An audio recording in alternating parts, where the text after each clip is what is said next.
And a very good afternoon to the care of a National Cricket Ground on a bright Saturday afternoon for this Finnish Premier League final, which is going to be contested between the SKK Rapids and the Vantaa Legends. And we're about to get underway in, 3 minutes or so. The 5-minute bell went a couple of minutes ago, so the umpires you may see shortly just strolling out into the middle in their bright pink shirts.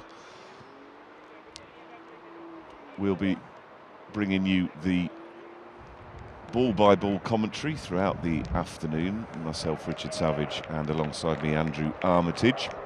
We'll run through the team sheets for you in a moment. First important news is the toss, which has been won by the SKK Rapids, and they have elected to bat first. So we're going to see them stroll out in a moment as they make their way out slowly now onto the pitch. The teams that have been submitted for this final: Mehdi Faraz Abbas for SKK, the captain, and Suman Shretha, Ghulam Abbas Butt, Azam Medmordar, Kaif Jamadar, Arif Kadir, Abdul Qureshi, Junaid Khan, Ekobe Kuchi, Sakib Arshad, and Uday Nandini for Vantaa. We've got Madawa Basnayaka, Chanaka Jayasinga, Madhura Milan, Piyomel Karunaratne, you have to forgive me on some of these names, Lakman Alinda Ranasinghe, Pavan Karunaratne, Ravi Kahingala, Isuru Pereira, Varsha Hamza, and Sazindo Jamuni. Oh, and don't forget Didulana Medis at the end there. So the easiest one till last. Yeah, they named a squad of 16. So we're just crossing off names as we go. And you'll see on your screen a nice little portrait of all the players there, and he's going to tell us who's come out to bat for the SKK Rapids. Looks to me like the opening two on the list. Number 62, Azam Medmordar. And Ghulam Abbas Butt, I think, his partner. Which is no surprise. He'll be playing that pinch-hitting role, no doubt. Number 96 on his back. And we're set fair weather-wise, so we're looking good for a final. It's very breezy. Looked at the forecast? Around about, 20, 21 degrees. There is some cloud around, and it's very breezy, but the darker clouds seem to be passing us by quite quickly. So we keep our fingers crossed we get an uninterrupted game. SKK, then, the defending champions of this title. We'll give you a few more details as to how these two ended up in the final as we go on, because neither of these two teams actually topped the Premier League table in the regular season, but here they are, both of them in the final. And we're going to see Karunaratne to bowl the first over, and he'll be coming from what we here term the residential end at Kerov, which is looking an absolute picture ahead of the ICC World T20 European Sub-Regional Qualifying Tournament, which is due to get underway here and at Tikkurila on Friday, and the ground's looking in great condition. After a lot of work. After an awful lot of work, which is probably nowhere near finished yet, so still plenty of improvements to do in the coming days. 24-hour days for all the staff here at Cricket Finland to get this ready. Staff, volunteers, and everybody else that we can rope in. Yeah, so if you are listening and you've got some spare time next week, your hands would be very much welcome. Right, we're about to get underway then. Karunaratne into Ghulam Abbas Butt. And the first one's down leg side. Just came back in, didn't it? I think it's probably brushed something because there's no indication of a wide. I think just brushed the rear, so to speak, as it came back in as Piomal. I think it's easier to say Piomal was national team seamer as well, so we normally refer to him as Piomal if you want to make it easier. That's his stock movement, if you want to call it that. So I think either did brush something, or then the umpire decided it was going through the batters in the stands as Abbas came across, as Piomal's in again. Slow bouncer, which just died on the batter. Then the two umpires today, Andy, just remind us who's standing in the pink. We have Mr. Srinidhi Ravindra, European ICC Europe Panel A umpire, and his partner today. Where do I have it? I should have it somewhere on my list. We'll have to come back to you on that one. Here's Piomal again, straight, just clips into the onside. Saranga Pereira, or is that Torindo? Well, if that's Saranga, he's been on a fitness regime. You said Hope that. you're listening, Saranga. Looking trim and dapper as usual. I thought I should see it in the.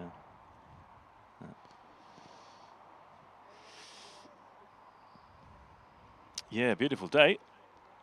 We, as Richard mentioned, the ICC European Sub-Regional Qualifiers C will be starting on Friday, the 14th of August, and we've ordered good weather for the next 2 weeks as well. So hopefully.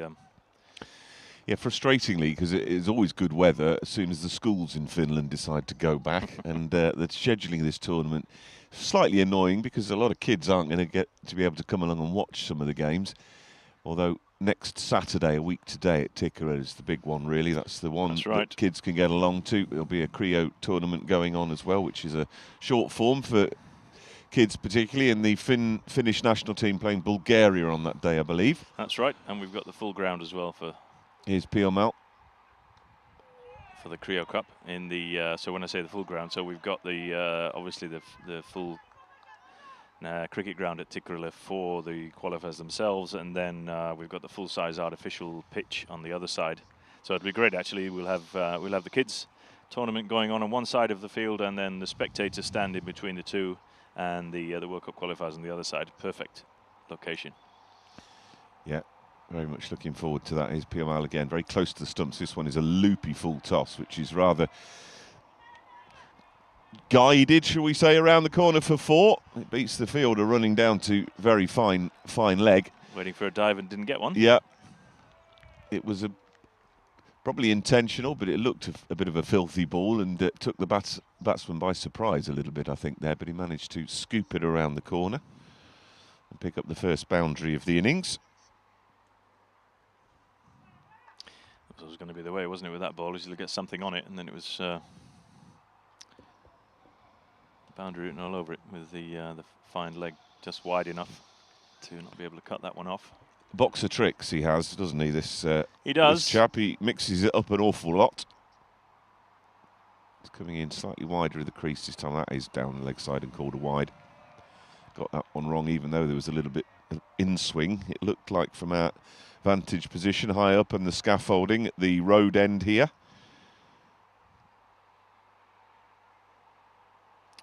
Yeah, you do wonder sometimes, don't you, when you've got somebody that's bowling variations, whether they should just crank it back a little bit and not try every ball in the book, especially first over. But I guess it's T20 these days, isn't it? He's in again. Fuller straighter this time. Well, 6 of those wouldn't be a bad idea. I think if national team coach over in the Netherlands, Taku Kazan, is watching, he'd probably agree with you on that one and say, yes, 6 of those, please.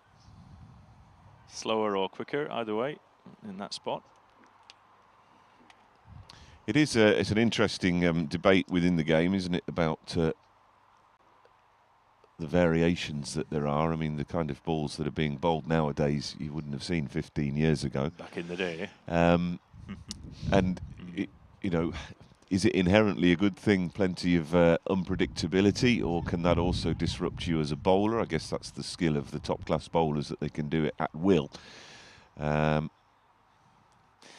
You're right. I think at this level as well, it's one of the things that we've really worked hard on the last couple of years with the national squad as well. That yeah, variations are good, but you've got to be able to nail them, and consistency is better than variations that are all over the place. You know, I think it's so easy to watch the professionals these days, isn't it? You know, they're doing all the variations, and I think people tend to, at this level of cricket, tend to sort of think that that's just a given, that anybody can do it. Yeah, it's not the easiest skill in the world. Right, we're going to have a bit of spin. Right arm around the wicket. This one is clubbed into the offside and should race away for 4 runs.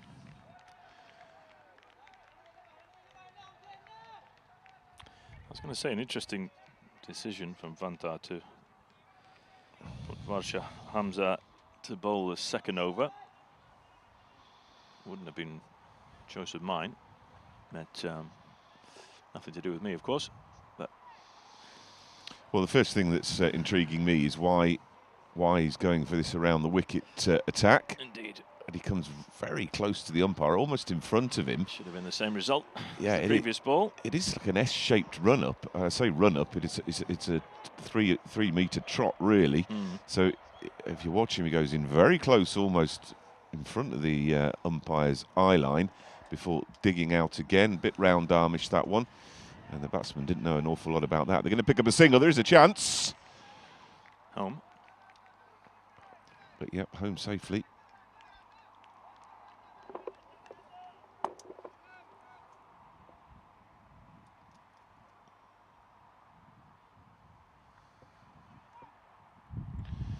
A little chat between the batsmen there. If there's a misunderstanding in the calling or not. But they've survived.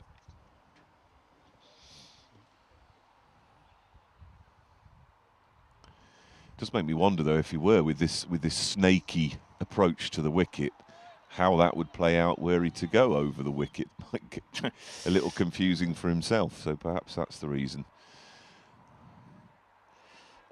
Refer to my previous statement about variations, I think. Stick with that one. Oh, he's setting up as if he's going to come in left arm over here. Yep. It's confusing for us. It might be for the batters as well, as he's in again. This one is an attempted sweep from outside the off stump, and it dribbles into the onside. Well, they really could have taken a single there. At the end of the day, yep. A lot more safely than they perhaps could have done from the previous delivery.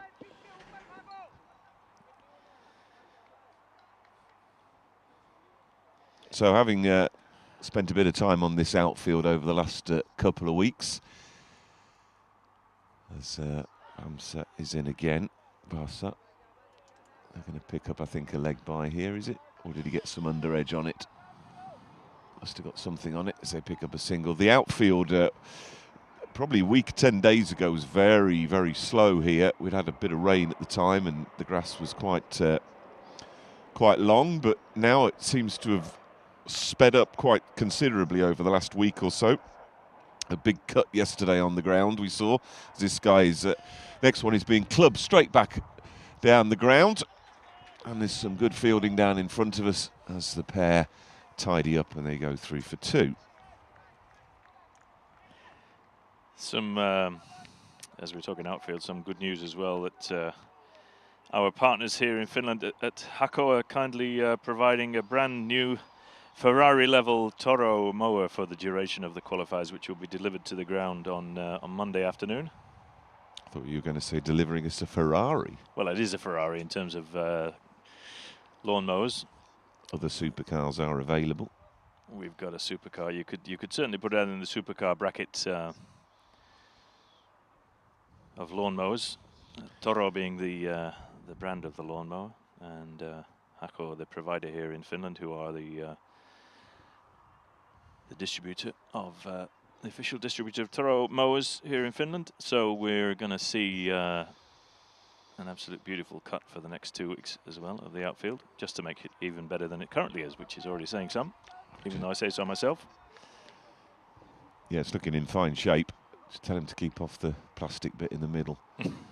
Here's Piamal again to continue. This one is up in the air. There is a chance, but no, I think it's going to go safely beyond the head of the fielder up in the ring. That short third man, it does run away down the hill for 4. So safely false beyond shot. the fielder. That's an interesting way of saying it. Yeah. Safely in terms of the batter's perspective. Just a false shot. And, well, that was a good ball. That seemed to surprise him for pace a little bit.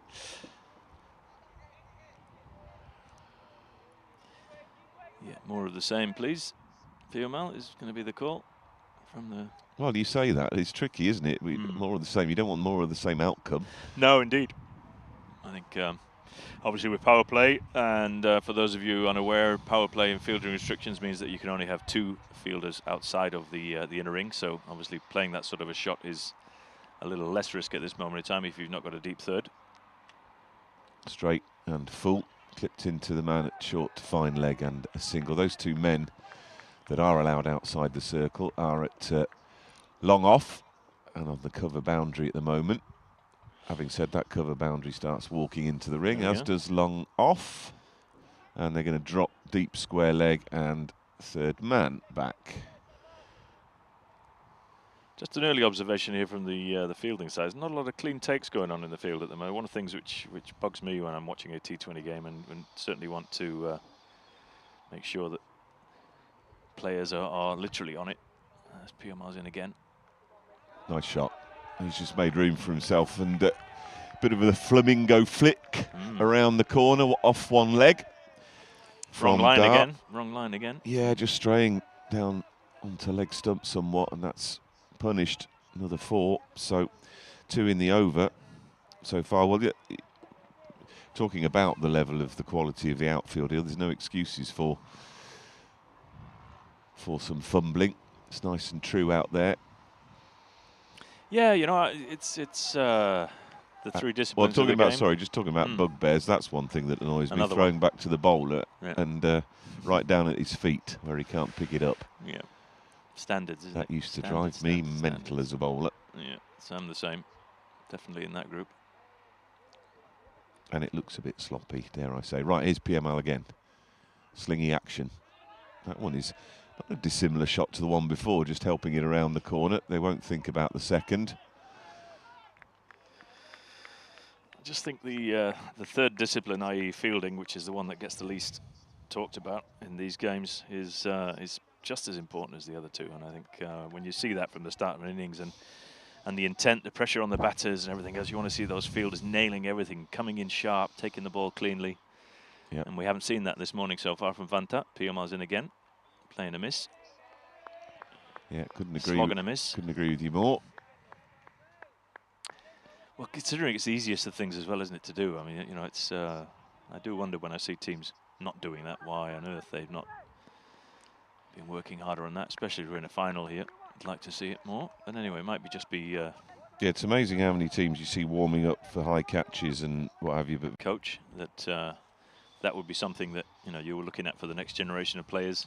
Well, having spent 2 hours a day yesterday and Thursday doing exactly that, I would hope so. It's really good. Good to see. Put my CEO hat on. That's exactly what I'd like to hear.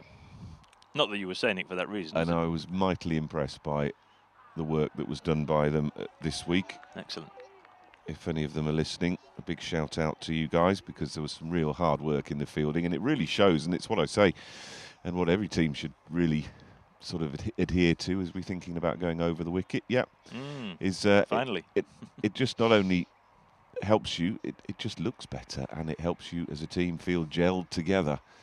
Now then, this one, first one over the wicket, is going straight to the man at long off, very, very straight indeed, and that change of approach has done the trick for Vantaa. They pick up their first wicket. Varsha Mohammed gets the wicket of Butt, who goes for 13 off 12, and he just, well, he kind of chipped that really back over the bowler's head and straight into the grateful hands of the fielder.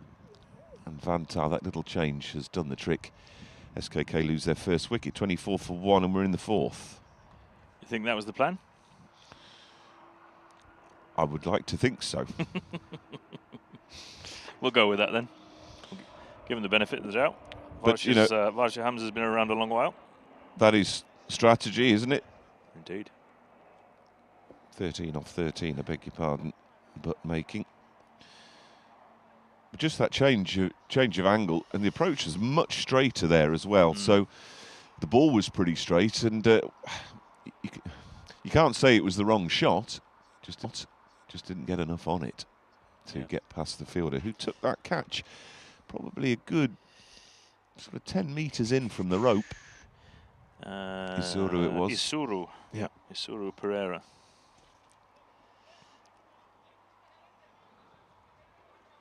Didn't see it as we weren't standing. The up here in the scaffold, or what should we call it? The Lord's. What do they call the Lord's? Gantry, I like the sound Gantry? of. I meant the space machine thing. Oh, the media centre. Media centre. I think it's a bit of a push to call that that. Well, yeah, but I was sort of making a sort of a poor man's equivalent. There's some form of media, but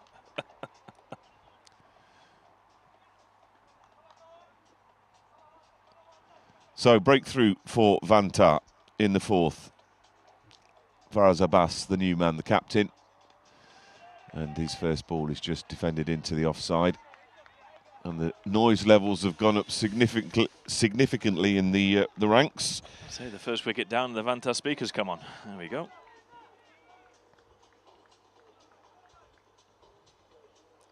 I think somebody didn't mention to them about the fact that we'd normally do that in between overs. Well, immediately, you know, notwithstanding the wicket, he looks a far different bowler over the wicket. Yeah. I'm going with the theory that the first 7 balls of something strange around the wicket was the master plan. Well, we'll ask after the game. Dot, wicket, dot, dot, so far in this one. This one, though, is up towards the same man again. It's Isuru who slips. Oh, goodness me. Oh, and they can't believe it. He was absolutely nailed on to take that catch. But as he came in, having praised the outfield, he's picked a slippery spot and the wrong time to slip. I wonder if we can get a close-up in the camera lady onto the shoes, whether there was a slippery grass or was it just the wrong shoes on for the day. That would have been a huge wicket too for Faraz Abbas, the batter. Do they look like slicks to you? Well, again, something else, if just to talk about what we've been doing with some of the juniors, is making sure, one, they've got non-slippery shoes, and two, the laces are done up properly. Perfect time for me to shout out Idonius, our new cricket shoe partner from this summer, who shall be on view here at the ground for the next 2 weeks during the qualifiers. View in terms of banner boards around the ground. We've got a QR code where people can get their own Idonius cricket shoes all the way from Australia. Right, well, a let-off there for SKK as they pick up a quick single. They're going to the wrong end, I think, there. Isiru's called into action again. This time he manages to stay on his feet, backing up. And SKK rushed through for a single. That is a massive let-off, not just because it would have been a wicket, but it would have been a wicket of the key man. Yeah. I mean, if my theory is confirmed that he is wearing sneakers or runners or whatever it is, yeah, unforgivable. That's the case. And I think one of the biggest things, another bugbear of mine, is exactly the same thing as you just mentioned. You know, the shoes, and hats off to the shoe company, Idonius, Nathan and Cooper. If you happen to be listening in, the discussions that we had over the winter, literally about that specific fact and the idea of having the Finnish national team kitted out in the wonderful shoes from the new company, relatively new company from Australia, who are basically making the best cricket shoes in the world. And I think the feedback that we've had from the national team over the last few months, having used them, that there's absolutely no doubt in my mind that they are. And I've seen a lot of cricket shoes. Have you tried any yet, Richard? I haven't, but I got my eyes on a pair. Yeah, we've just received a full size run from the gents. So we've got, mine's 10, please. Well, yeah, we're going to go European with me. Sorry, Richard. 44 and a half. Everything from Euro 39 to Euro 48 we've got in the office currently. So we'll be giving opportunities for the whole community to come and try them out and order their own pairs. Now then, Isuru has got a chance to redeem himself now after that costly slip. They look like slicks to me, if that's the same gentleman in question that's coming on to bowl. It is. Let's see how he gets on at the wicket as he bowls very straight, stump to stump. And he's replacing Peel at the far end, at the residential end. His first ball is a dot.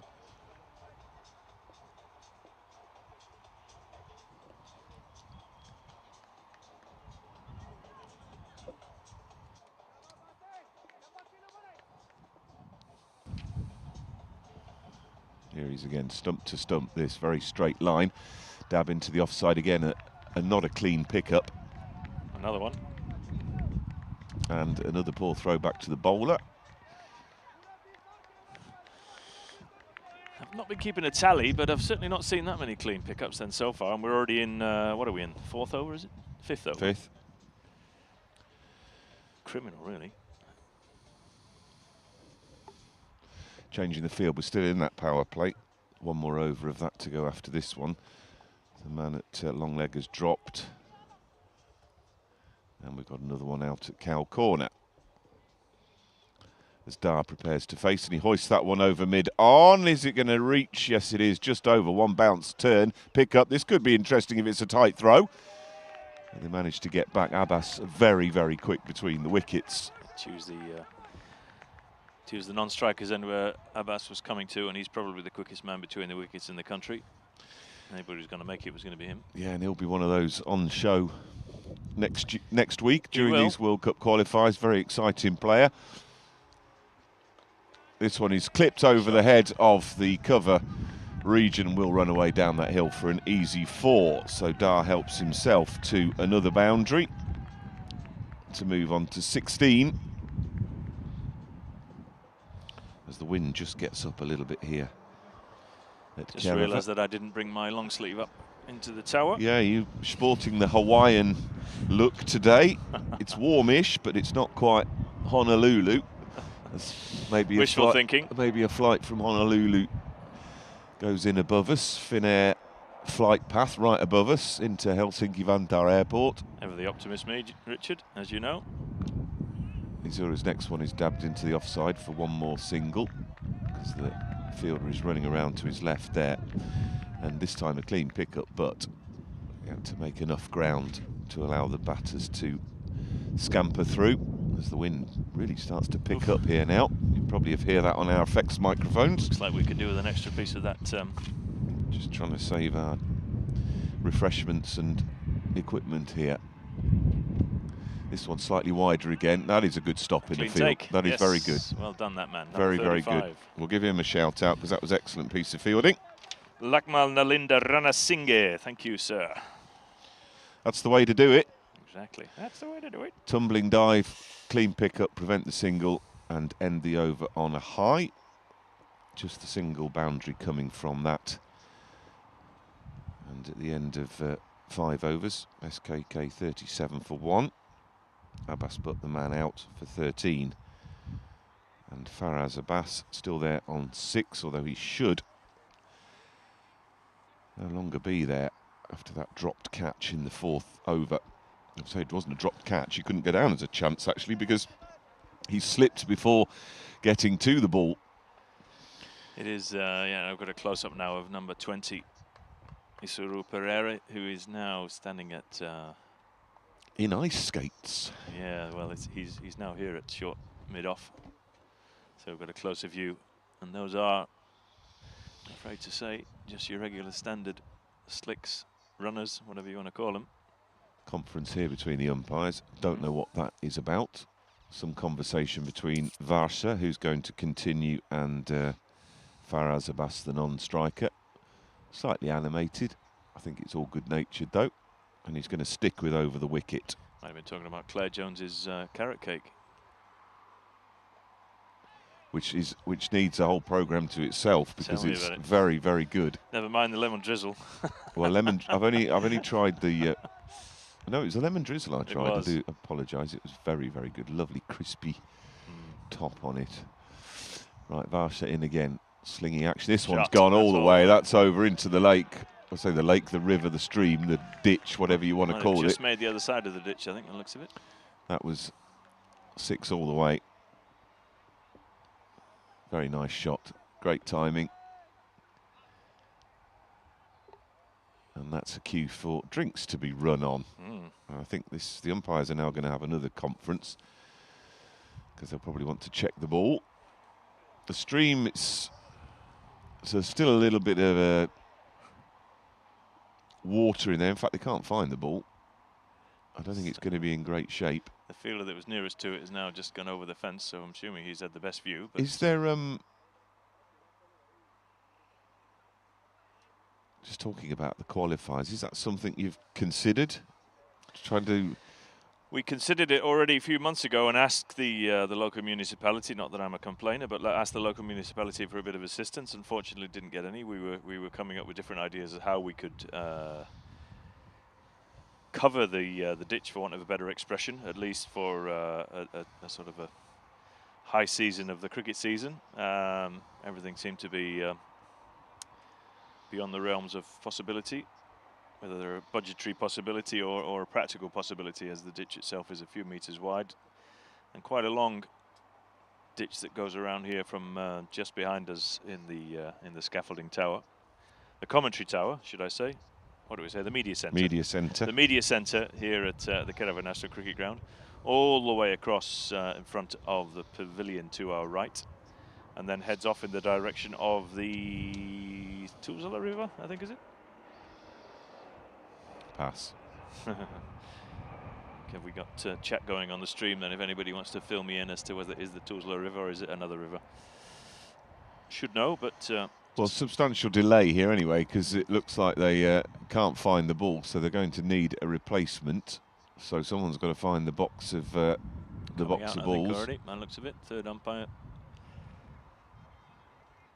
This looks like third umpire Srinidhi Ravindra. I think Tarinda Korulage is definitely the umpire at the residential end, and I think it is Saranga Pereira here at the media centre end. Just noticed I've changed the name. I thought from the way that he hit it that it looked as though it was it'd gone over. Just, yeah, it looked to me that it sort of landed in the grass, the long bank. I have to say that we've got another outer area mow going on next week before the event starts. So anything that comes out then over the ditch will be easier to find. The local municipality helps us out with that a couple of times a season, and that'll be happening beginning of next week. It was actually scheduled to happen on Friday, but didn't. Doesn't look as though they're finding it. There's more people coming down there. Quite sure they're in exactly the right spot as well, to be honest. Thought it was further to the... Well, given this is such a frequent occurrence, you would have thought that a replacement ball would be Well, I thought they'd on got one hand. on already, so I'm not quite sure why there is the delay. That I think Srinidhi came on with the box already, so whether they're taking time to decide on something that looks 5 or 6 overs old. It seems we've got most of the crowd in the ditch looking for it as well at the moment, with little success.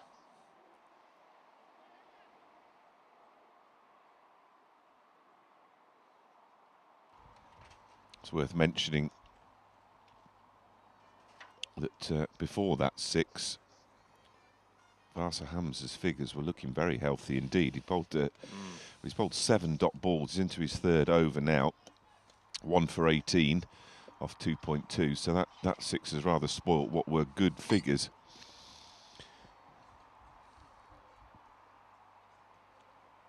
But he's the man who's picked up the wicket so far, as the search party continues.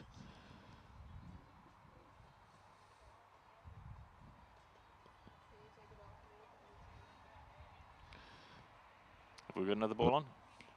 Might find a few spectators in that ditch when they do their work next week.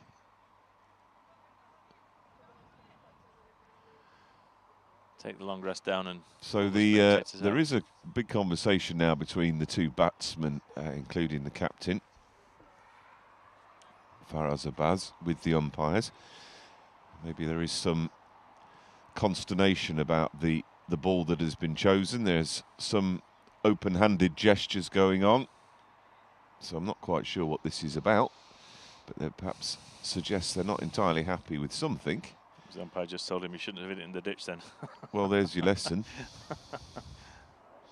Hit it harder. Or just wait till you're on the other side.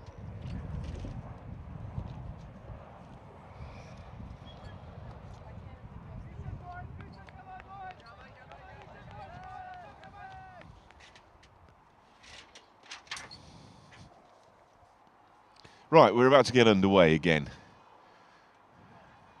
Oh, there could be a chance here. He's come hurtling down. It's going to be an easy run out if he takes it cleanly. He does so. That interruption has put paid to some element of concentration for the SKK Rapids. Mehmood Dar is the man who's departing. It was steered down to short 3rd man. Set off immediately, but was sent back. And he's on his way for 23. A terrific innings. Going at almost, you know, a strike rate of 200. He's furious. And that little interruption has, well, interrupted some concentration, no doubt. And a needless wicket falls, the second one. 43 for 2. How many times do you see SKK that? in the 6th, the last over of the power play. Amazing, really.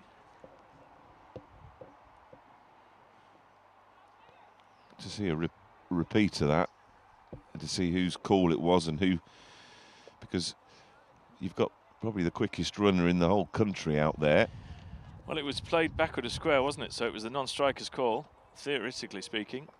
Whether or not Faraz heard the call, whether or not... So an eventful over, and perhaps the lack of any event in between has disrupted that mental concentration. Sarethra is the new batter, and he tries to chop one first up and misses it altogether, and it's another dot ball. So he's back on it, is Varsha. He's nice glove work as well from Chanaka. Yeah, apart from that 6, it's been quite impressive so far, having switched from around the wicket to over, as he's in again. This one is a flat batted club into the covers. No run. So yet another Finnair goes overhead. Yeah, dot 6, wicket dot dot. That's the way to come back after being deposited into the ditch. He's going that direction again, but along the ground. This should be 2 if they're quick, but no, there's some hesitation. Could be another run out here, and he's gone, and they're absolutely furious out in the middle. The SKK batters, they really should have been 2 there. But one thing you can say for sure is there was no room for any hesitation whatsoever, because that hesitation has absolutely put paid to the batter. And, well... Is that a diamond duck, is it? Not faced. Sarethra is absolutely furious, and his captain has dropped his bat and his gloves, and he's walking over now because something is going slightly wrong in the calling and the concentration now. With the long verbals that was going on with the umpires, I think it's just possibly affected the focus and the concentration. But 2 run-outs in the over. Dear oh dear. Suman Tresha departs without facing.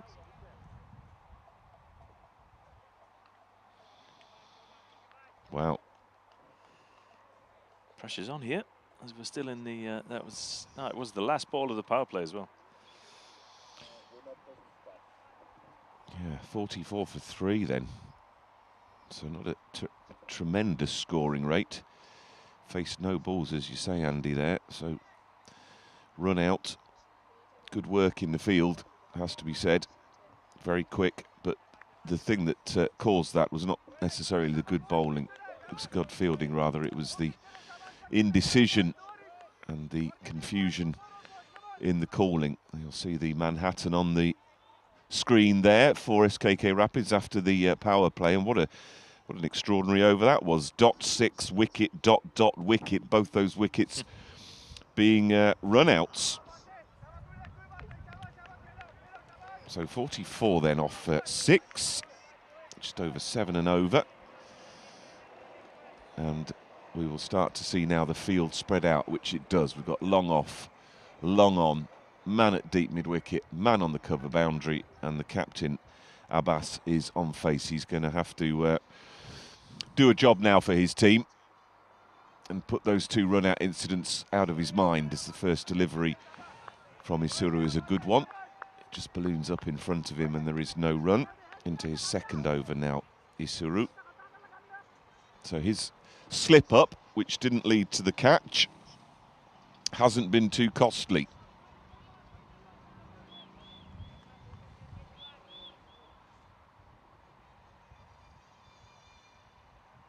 That looks wide.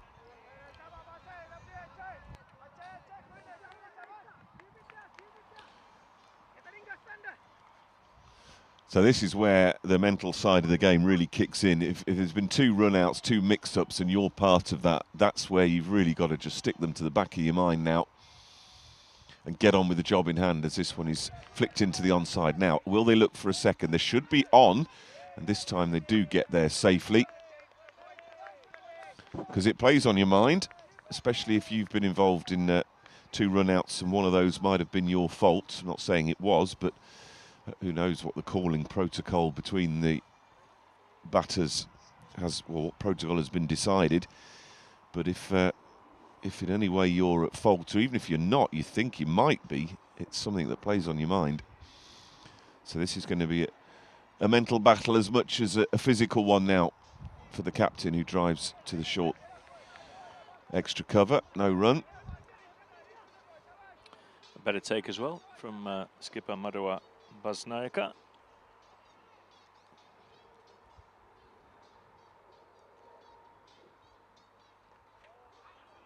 Chop to short third man. A quick pickup might have been interesting, but that man misses it. He is backed up though, and it's a single safely in the end.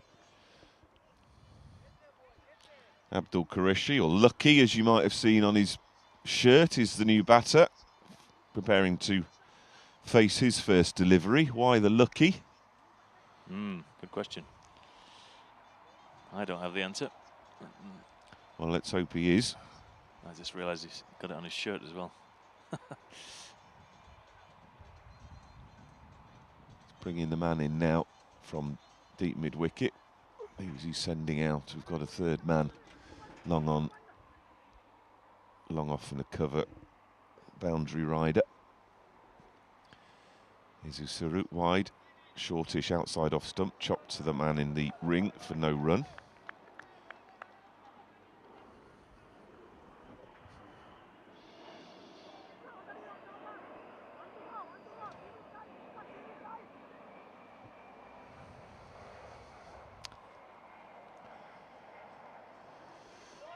There should be 4. No fielder out there.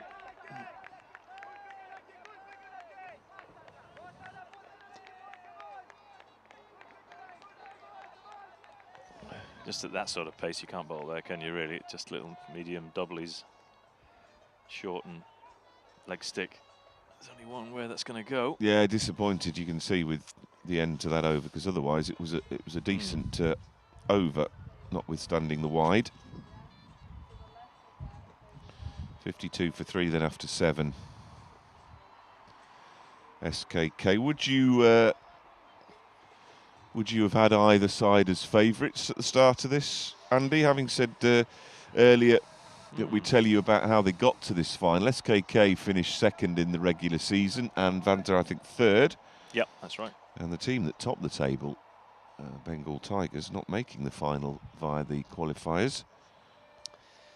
No, they lost the qualifier 1, which is first v second against SKK, and then lost the second qualifier against Vantaa, who came through by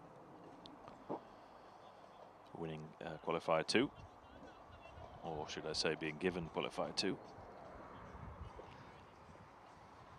Right, Varsha's going to continue. There was a nice shot there of the latest Finnair arrival. As Varsha looks to bowl out into his 4th over now, and he starts with a dot. I say this is the last one, isn't it? So be pleased with those figures so far. It's 19 off the first 3 overs and 1 ball. Especially with what he's bowling, I mean, you would have thought there's not all that much going on, is there? It's a little bit of in drift. He's fielding off his own bowling now, and doing so well. They take a single. Well, the only time they got hold of him was that one that they deposited into the ditch, and he is turning it to that side, so that's the obvious shot to go for down the hill. Yep.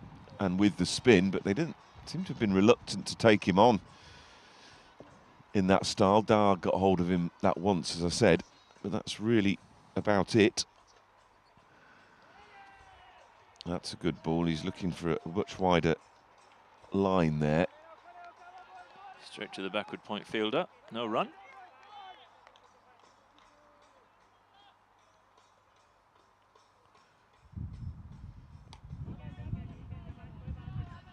Slight misfield. I think about a run, but wisely sent back. And yet another dot ball to Varsha's figures. Should be 11 in this spell. He's going for this one, but this could go towards the fielder who's underneath it, and he drops it. Makes a real hash of it, I'm afraid. Down on 2 knees, that should have been taken. And that's another life out there in the deep. That should have been out. He didn't get hold of it at all. Bread and butter, wasn't that one? Yeah. Right in the bread basket. Well, and got in away with another one. That's twice so far. There's been a misfield. I was going to say, given the comments that we made about him being pleased with his figures would certainly look far nicer if those 2 catches had been taken, wouldn't they? Well, he ends with 3 off that final over, so he's done a real good job for his side there. 1 for 22 off 4. Which could quite easily have been 3 for 22. It could. Match-changing figures, you would have said, at this time of the game. But as it is, just the 1. Yeah, so just to remind you, in the 4th over, there was what should have been a straightforward take by the long-on fielder who was coming in. The ball was zeroing in straight down his throat, but he slipped at the most inappropriate moment, which meant he couldn't take that catch. And then that one straight, as Andy said, into the bread basket.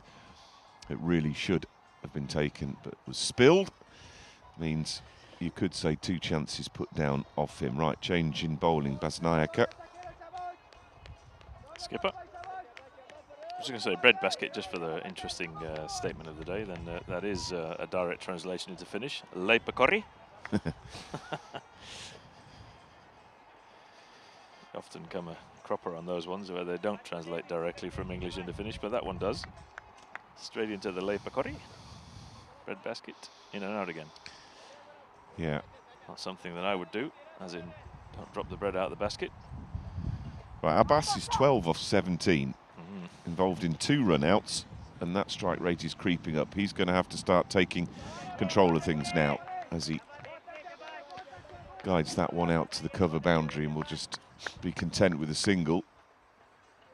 National team colleagues, those 2, so Madawa will have bowled at Faraz quite a lot the off-season as well as during the season, as well as in the inter-squad matches. Gives that one some air, and Qureshi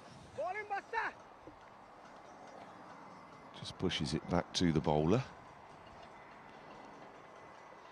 That one's got a lot of air, and that one is given air by the batter as well. He's chipped that very nicely as well. He's timed that very well because the fielder didn't have an awful long way to run around to his left. No, I thought he was in business there for a second, just after it left the bat.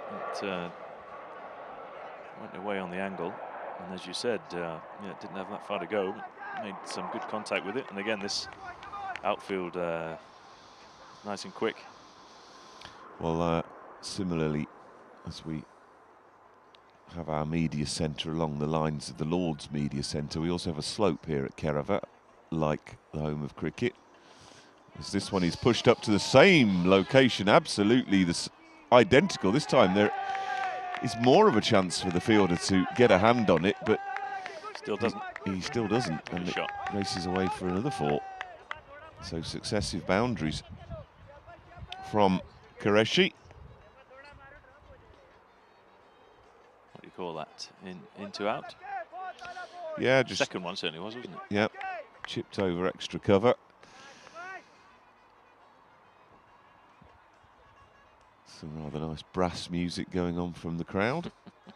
It's not live, I hasten to add. It is a recording, I believe. We don't have a full. Unless that brass band is somewhere behind the mound over there. A full brass band out on the terrace. This one is a chance. Oh, it's dropped again. It should have been taken. A man there at short backward point. Dilulana Medis, number 30. It's the 3rd catch that's gone down. Goodness me. He just spooned that up. I mean, he had to dive to reach it, but nonetheless, you would say it was catchable. It was there, wasn't it? Yep. My word. And just to rub salt into the wound, Basnaika drops short, rather leg side, and Qureshi just helps it on its way behind square on the onside, and that's going to really hurt to end the over. So 3 fours and a drop yep. in that over. Gives the Vantaa skipper food for thought as to whether he'll give himself another one from the residential end, or will he change it up? Well. Certainly won't be happy, I would have thought. That 3 catches having gone down already, and we're only in the 9th over. 2 run-outs and 3 drop catches. So some work to be done on some of the basics of the game. For a couple of these clubs. Right, we're going to have another change, I think. We have to, because Varsha is bowled out. So the question is, who's he going to replace him with? Madura Milan, I believe. Yep, number 3. Little right arm over, medium paces. Another one of the Vantaa squad that's been around a while. Vantaa team, just for historical reference, is one of the original 4 clubs that were involved in founding the Finnish Cricket Association back in 1999.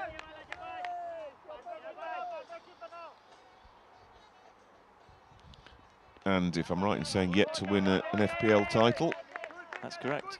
So this is a big day for them. It's the first delivery from Milan. Goes for a single. And it gets Qureshi back on strike, who's the one who's been hitting the boundaries recently. Abbas seems a little bit stuck after those 2 run-outs. This one is a full toss, which is pushed to the man at short. Extra cover, no run. It's one of these innings so far, is it? You sort of say anybody's game still at the moment. It's 3 wickets down. Could have been far worse for SKK, but at the same time they have managed to get to 69. Yeah, approaching the halfway stage. This one is a sort of very low full toss, dipped on the batter, that one. It's pushed up to long on. So if we're looking at something in it just above 70 at the halfway stage after 10, you'd probably say that SKK will be looking for a score of at least 160. And that'll be dependent on this partnership quite significantly, I think. Yep. A couple more batters still in the order, so it's not last chance saloon, so to speak, but we shall see how expensive those drop catches will prove. Busy flight path day this morning. Yeah, afternoons always. This afternoon even. Afternoons are always busy. It's rush hour into Helsinki Vantaa. I always think as Milan comes in again, and they'll steal another single. I always wonder how many. A lot of these Finnair planes you've been on, they've got the camera that you can see underneath the aircraft as it comes in, and I wonder how many people are rather pleasantly surprised to watch that as they approach Helsinki Vantaa Airport, to see a game of cricket going on beneath them. So all the flights I've been on have not managed to actually do that. Slightly shorter, he's gone. Abbas it is as well, the captain. This over so far, very sort of full looping deliveries, and he's doing the job with the singles coming off that one. That was a little shorter. Abbas' eyes lit up perhaps a little bit there, and he just square cut that straight into the hands of the man at point, who finally takes a safe catch, and the captain has gone, and he's not going to be very happy. 15 of 20. He was involved in 2 run-outs as well. So that's a huge wicket. Replay of that one, considering it's the first catch that they've managed to hang on to. Nice catch as well. One of those where he's not got much time to think about it. Well, what he did there again is use that stance to just go a little lower to make sure he kept his hands pointing upwards, rather than getting, because one of those, you stand stock still, you get into that horrible position whether it's hands up or hands down. But he did very well. That was travelling as well, so a very good catch. Often better when they're instinctive, you find these catches. But the 4th wicket for SKK falls at the end of the 10th over, which means we're exactly halfway in terms of the overs bowled. And SKK, having won the toss earlier and decided to bat, are 72 for 4 off 10.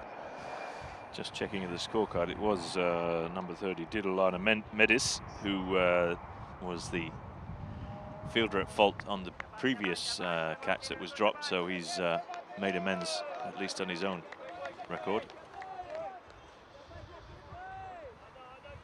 Taking the next one. Brings another national team player to the crease, Kaif Jamadar. Left-right combination for this batting pair then. Abbas 15 off 21 before departing. And skipper Madhua Basnayaka deciding to continue. Giving a lot of air here. Tempting and teasing the batsman. Well, lucky. Qureshi has proved he's got the ability to strike the ball cleanly.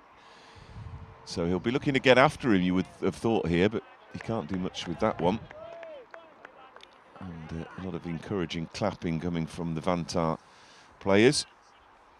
He rushes through these overs as well, which is always a good thing, I think, for a spinner, to make sure that the game almost gets away from the batters. This one has squeezed past 2-3 fielders now and managed to get it for 4 runs. Yeah. He's bisected the field better than that, could he? He's the man at the moment, isn't he? You think where their hopes rest on a big score.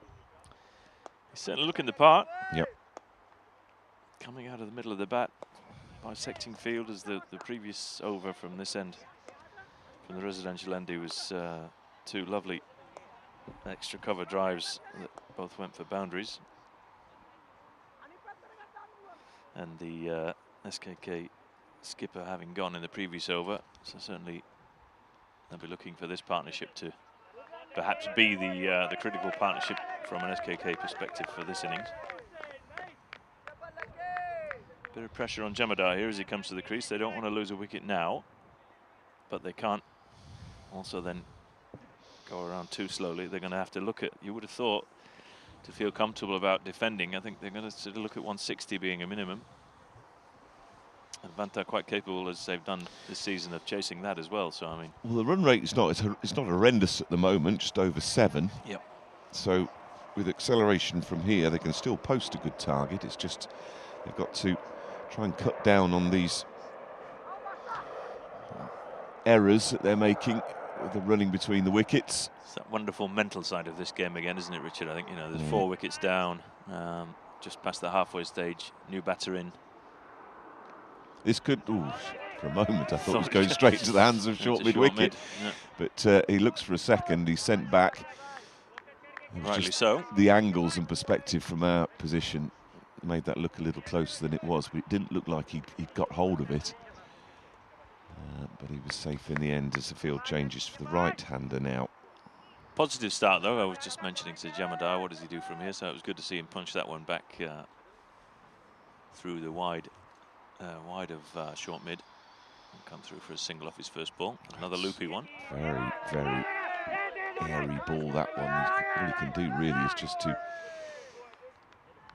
squeeze it up to long off. But you see, I'd like to see there a really quick first run, because the fielder is just jogging a bit lazy, wasn't it? And it is a sort of, okay, well, I'm only going to settle for a single, but a quick first taken there would really put some pressure on the fielder and put the impetus back onto them to do something. So I'd like to see those first runs run a little quicker. Unless, of course, well, I was going to say, unless, of course, he wanted to get Qureshi on strike, but he's just nicked the strike, of course, which would have been another reason for pushing for 2 there. So to can't get imagine them. that was the plan. Yeah. You batter in, you want him down at the facing, wouldn't you? I mean, you even see that so often at the top level as well. Sometimes being content to just jog for a single, and he's almost saying to the fielding side, right, well, you can just take your time here, lads, because we're not going for any more. Whereas run the first hard, you never know. Imagine if he'd have fumbled it. Yeah. Right, Milan's continuing with his sort of loopy Yorker. Oh, there could be another run out here. He went to the wrong end, I'm afraid. The fielder has chosen the wrong end to go to, because Jamadar set off and his partner was very slow in responding, and had he gone back to the bowler, that would have been, with a decent throw, another run out. So still some issues with the calling here. Bit of game awareness needed there. That was just the wrong end.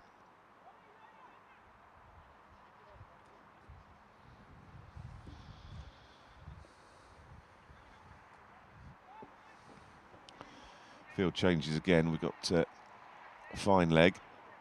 Third man's going out now. We've got a deep mid-wicket and a long on and long off. And a cover boundary fielder. Coming round the wicket to Jamadar, who is it straight to short extra. And the skipper Madhawa Basnayaka now taking it cleanly this time. They've just struggled to get the timing right against Milan here. He's got no great pace to talk about, but the full length sort of deliveries that dip quite ferociously, actually. They're hard to get away. He's consistently putting in that same spot, isn't he? It's pretty much a... And they do seem to dip quite dramatically at the last moment, so they're tough to play. There you go, and this one isn't timed either, but he manages to get it over the man in the ring. And they will push for a second here as long off comes around to field. Come back for an easy 2. I was going to say he's only gone for, well, it was 5 off the first 9 balls, so it's 7 off 10 balls at this stage of the game. Decent numbers for any bowler. Jamadar it is who's facing again after taking 2 off the last ball. This time, this is a wide. Having said we'd seen him consistently bowl pretty much 10 deliveries in the same spot and just drift one down the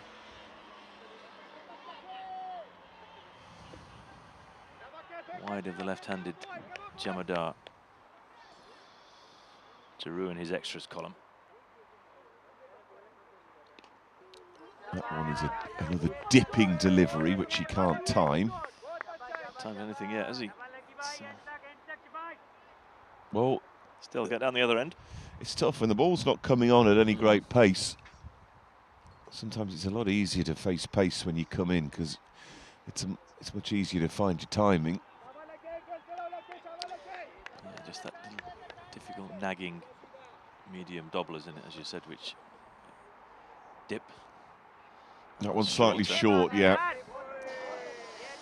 That's the difference again, isn't it? There, as we were saying earlier, then with the fuller ball and the dip on it, then that was a shorter one with obviously no dip whatsoever, and it was did well to just get away with a single. Well, that shorter one at the end of the over is exactly what did for the captain Faraz Abbas, because he'd been facing all these fuller length dipping deliveries. One dropped short, eyes lit up, clubbed it straight into the hands of point. So at least Qureshi resisted that temptation, and picking up the single means that he also has got himself back on strike for the next over. 85 for 4 then. He's 27 from 20. Strike rate at 135. 5 boundaries so far. Looking good. He'll want to go on from here. Yeah, 50 here would be crucial for him and his team. Basnaika continues. That one is chopped late. Again, another mix-up, and if his throw is anywhere half decent, that could have been gone again. And there's some gesticulating out in the middle as well. Again, this is a theme throughout this innings. Chopped aerial. Again, jog through for a single.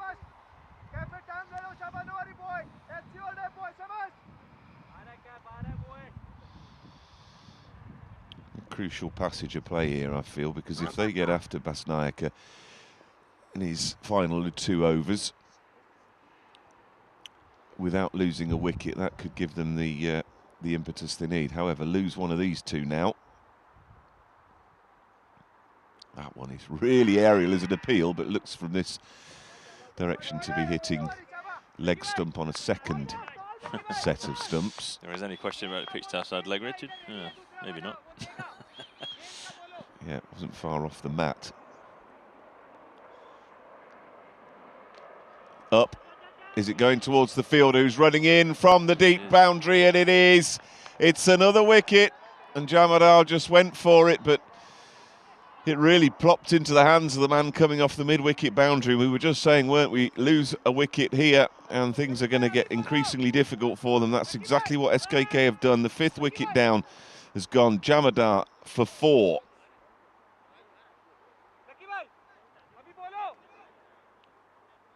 So you have to say, a lot of the wickets here are of their own making, SKK. Despite Vantaa doing their best to help them by... I was going to say, they've started catching now, but they've dropped the first 3 and taken the next 3. So misjudging catches and slipping over and what have you. So, 5 down. And as they always say stick another 1 or 2 on that score, and it's not so good. So Qureshi really does have a job to do. He's got to be the man for SKK today, isn't it, you think? I think we said that as well in the previous over. Now with that another wicket going down, even more so.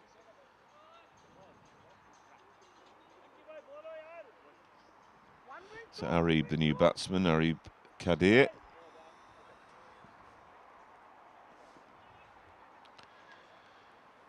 Well, Vantaa will be cock a hoop at this, I think, despite some of the slip-ups in the field.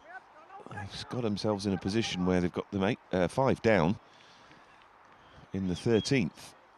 I think they would have taken that at the start of this. As Basnayaka continues. Full toss. Just pushed into the onside for a single. And gets Qureshi back on strike.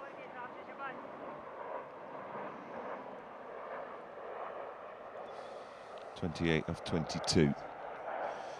He's got a tricky hand to play here. He could start launching, but by the same token, he doesn't want to risk too much because he wants to be there at the end of the 20 overs. He's hit the ball cleanly so far. Yeah, he has. And that... I say that, there is an appeal. Thought he bowled him there for a minute. I did. Maybe it just missed him. I say an appeal, it was a rather a how did that miss kind of celebration. Basnayaka finishes then his third, 22 he's gone for, picking up the 1 wicket, so that was a very decent over indeed. .1, wicket, 1 dot. And that has really helped slow things down. 85, only 2 coming off that over and a wicket. 87 for 5 off 13. SKK having won the toss earlier on. On this gorgeous afternoon here in Kerava. It's lovely, isn't it? Projected is only 134, having lost that wicket in the previous over. And Madura will continue. Not unsurprisingly so, given his figures of first 2 overs, 1 for 10.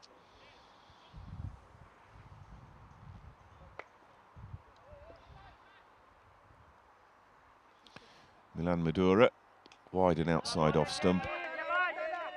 Just helped into the offside by Kadir, Arib Kadir. He'll take a single and bring Qureshi back on strike.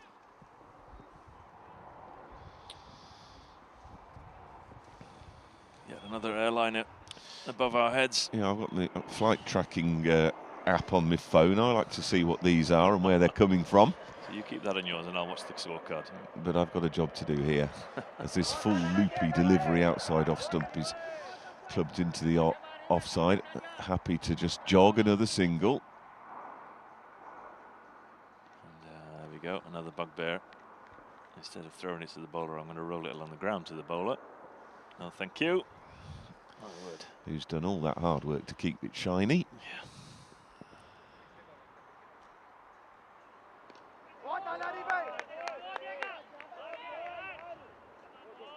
Well, they're going to come for a second here. They're going to have to hurry. The ball's coming in. It's close. Just made it, I think. He is home.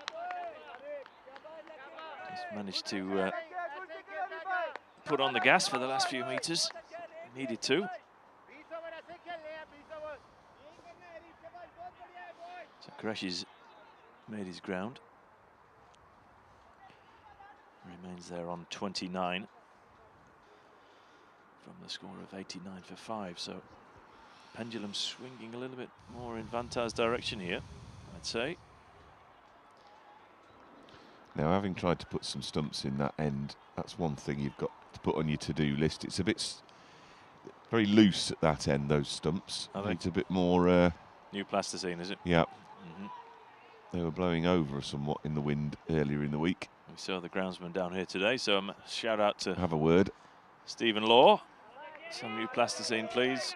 Straight delivery clipped into the onside. Now again, that was perhaps an instance where they might have thought about the second. They declined it. Yeah, they're not running that first one sharpish, are they? Same as we've said throughout this innings, really. Other than Faraz, there's none of the batters really pushing that first run. So Madura's in again. Now this has gone miles up in the air. Who's going to take this? The bowler himself, Milan Madura, does safely, and it's Qureshi gone. And 1-1, 2-1 wicket. So yet another wicket falls. They're going at too frequent an interval for SKK at the moment. That's the 6th down, and Qureshi, the man who we said was the one who's going to have to stay and do the job, falls for 29 off 25. 6 down. My, oh my. So none of the top 6 currently at the wicket for SKK, so the pressure's on the tail here to put on anything like a defendable score. Projected on the scorecard is still showing 133, but that'll take a bit of doing from here, you would think, as it's Ekfelwak number 34, that will join Arib Kadir at the wicket. 29 off 25. You felt he was the man for SKK today, didn't you? I mean, it's critical passage of play here just to see whether SKK are going to put on something.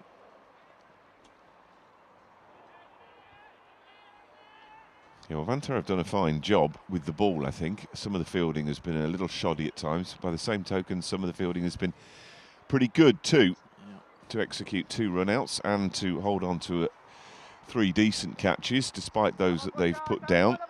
And Milan, well, they're now at 4 from 7, aren't they, with that one as well, if you include that in the numbers. And Milan Madura's figures looking very healthy indeed. 2 for 15. This into the final ball of his 3rd over. Oh, that's chipped back to, oh goodness, and it's gone straight into the stumps at the non-striking end. No, for a minute it was just straight back to the bowler. Yeah, just looped over his head, isn't it? I thought he was going to jump, but didn't manage to stop in the follow-through. He's done a very he's got much of a one, but a very good job, I have to say. Tricky bowler to get away. He's so nagging. Very straight generally. The 1 wicket he did pick up of Faraz Abbas, who he actually dragged it down slightly outside off stump, and then the batter just cut it straight into the hands of point. But apart from that, it's been a pretty solid, repetitive, nagging line. It's another one of those. Yeah, nagging is the word, isn't it? It's you know, for budding cricketers out there, it's you don't necessarily have to have pace. It's put it in the right areas. Most important thing, you know, it's giving nothing away, or not much away. He's only a couple of balls that he's bowled wide in these 3 overs so far. Right. Kadir's on 5, now on 6, having turned that first delivery from Basnayaka into the onside. Basnayaka, the skipper, now into his final over. 1 for 23 so far.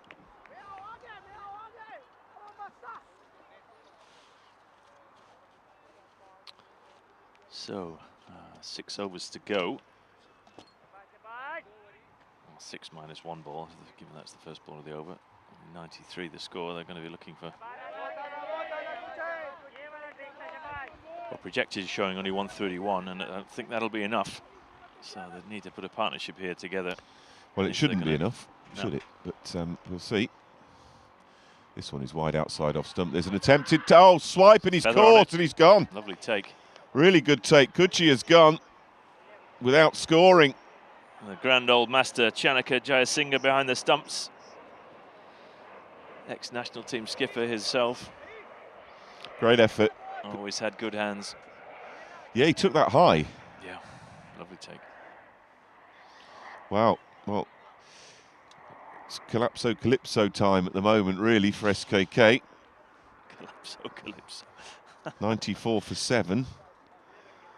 And they're going to be thinking now, right, the one thing we cannot do is get bowled out under 20 overs, because they've got 2 relatively new batters at the crease. Well, certainly looking on the cards at the moment, isn't it? Yeah, Junaid Khan, the new one. He's joining Arib Kadir. Junaid Khan also from the Finnish Bears national side. He, should I say politely, he can bat, but he wouldn't be somebody that I'd be putting my money on to hang around. So where that way. He's coming in at 9 for his club. Where's he likely to come in at the for the national side? It's either 11 or 12. Okay. You wonder who's coming in at 10 and 11 then. Looks of it, I think we've got Saki, Barshad and Basnaik, 2 wickets to his name. Uday Nandini, nonetheless. This one is given some huge air, like a test match delivery that was. Loads of air and a nice forward defensive. I was going to say, played back like a test match delivery as well, wasn't it? Junaid.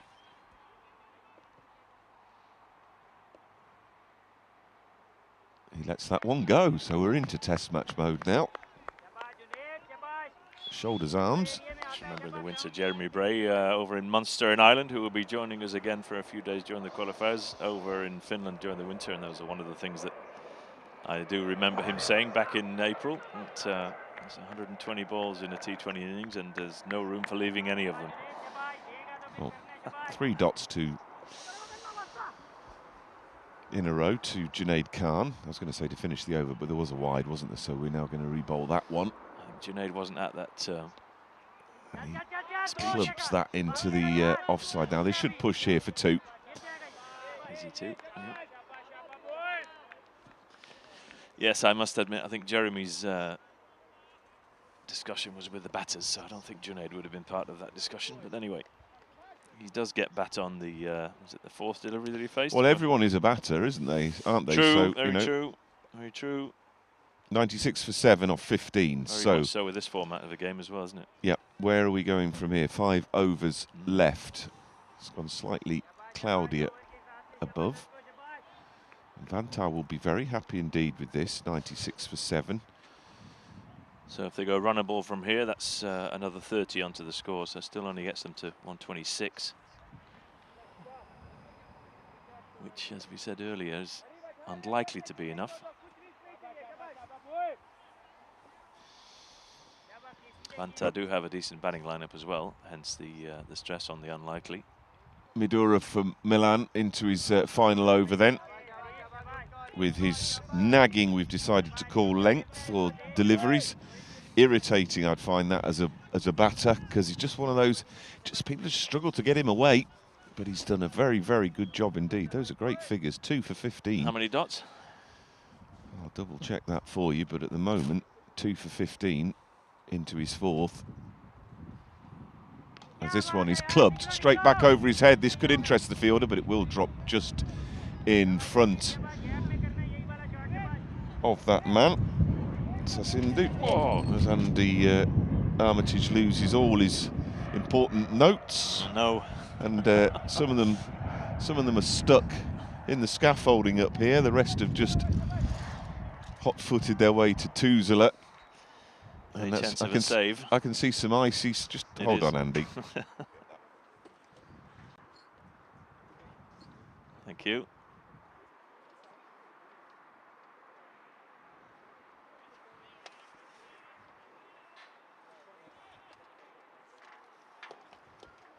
Well, we've rescued one.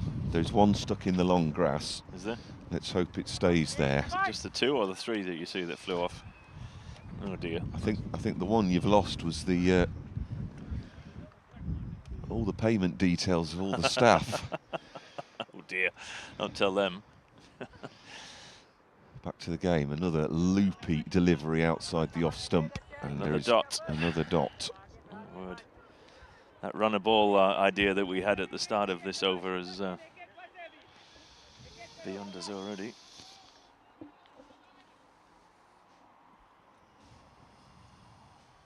Is in again. Yes. Straight. Just. Now they've got to push 2. No, they won't. They needed to, didn't they? So another one of those where they had to come really sharp for that first run and push the fielder for the second, and they didn't do either. And it's just another single in the book, which is not going to be enough, I feel, for the SKK side today. They'll have to do something special here in the next few overs. This Made more contact with that, so it will be just a single. It's one of those where that shot has gone in exactly the same place, but with more on it. And the previous one not having connected as well, you thought that there was definitely a chance to come back for a second. I'm just trying to tot up when the last over was. We had a boundary, and then we're going back to the 11th over. I was going to say, it's been a while. We're now in the 16th, so 5 overs without a boundary. It's 3 on the run to the same fielder. Deep mid on. Skipper, Vantaa skipper Madhua Pasnayaka, I think it is, it's down there.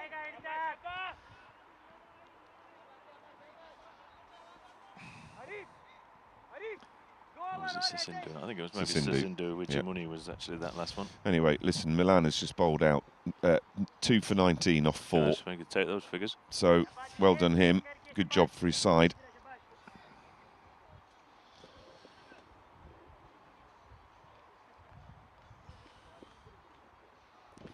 Just hoping that wasn't all of the notes that I was making for the work that needs to be done in the next few days. It's still in situ. It's not moved. Good. I mean, I can run down and get it if you want to keep us going. going. Then I'll keep everybody going, if you wouldn't mind. Tell a few jokes if it gets stale. Tell a few jokes of Richard climbing up and down the media centre.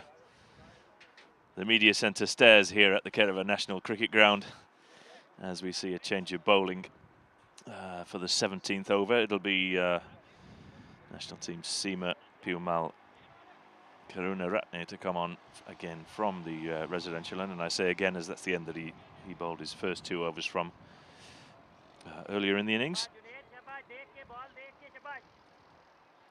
Didn't bowl particularly well from his standards, went for 17 off his first 2 without a wicket.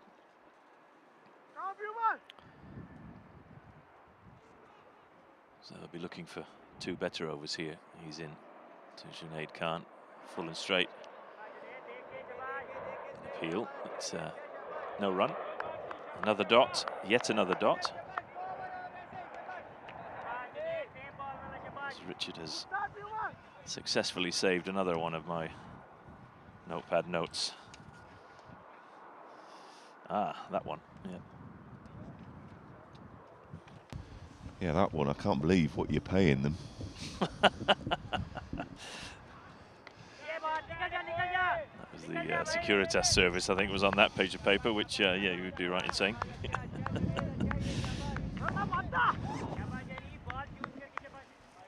Right, Karunaratne Piumal is back, as Andy no doubt has informed you.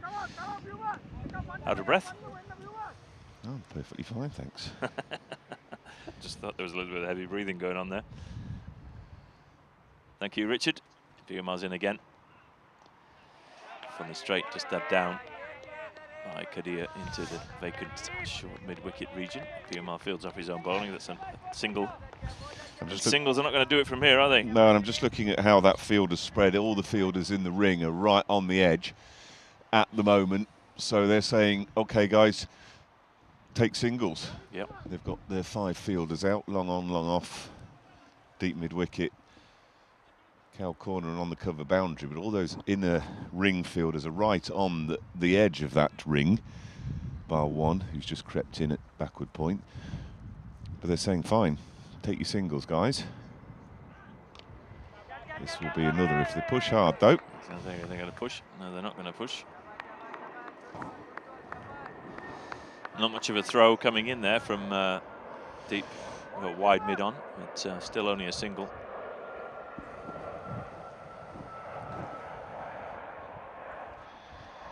It's a difference here, isn't it? You lose those key wickets. For us, for example, if he's in here now, they're going for 2 on that. No well, question. You just wonder, going back to the early part, an attempted ramp here, that is going to go over the head of the fielders inside. He's going to get that away for 4, and he did play that well. It's just going back to earlier on in the innings where we had the 2 run-outs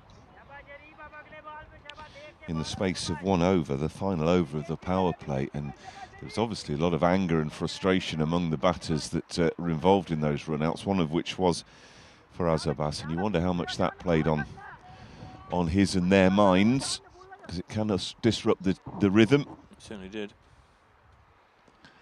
This is clipped around the corner, a full toss. A throw comes in from the man who's in the ring at short fine leg, and had it been a little harder and more accurate, he could have been in trouble. But as it is, the over ends, and Piemal takes his hat from the umpire, and SKK finish that 17th over on 108 for 7. Well shot. Hamza, that was the fielder. Number 73 with his cap the wrong way around. I'm quite sure how you would describe that piece of fielding. Probably better not to, I think.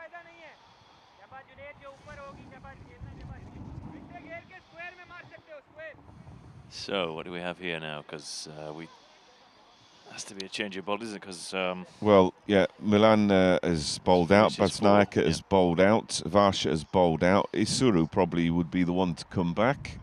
It's a new bowler that we're not seeing. That's Ranasinghe. Yeah. If I remember correctly, I don't recollect seeing him before. Lakmal Nalinda Ranasinghe. It's his first over.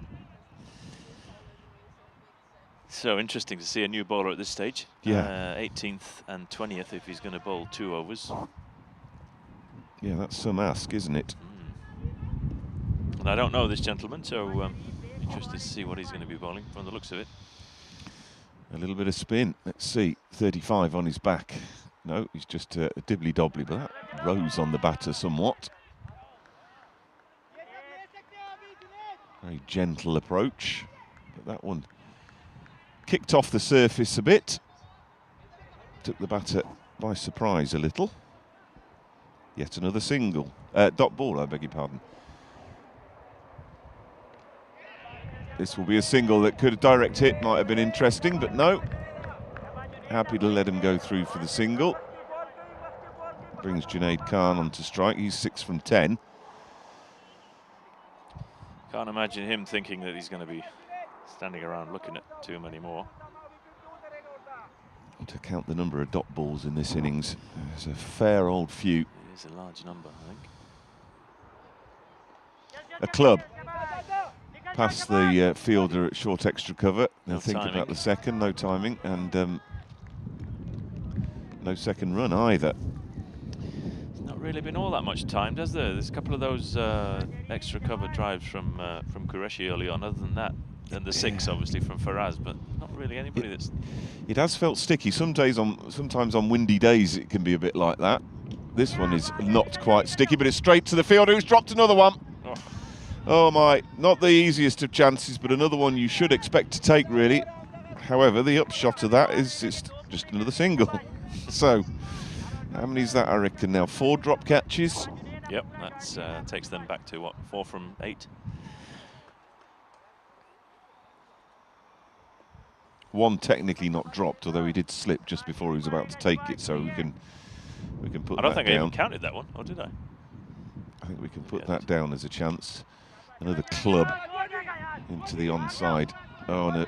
Misfield. Yeah. Not a clean pickup, which allows them to come for a second.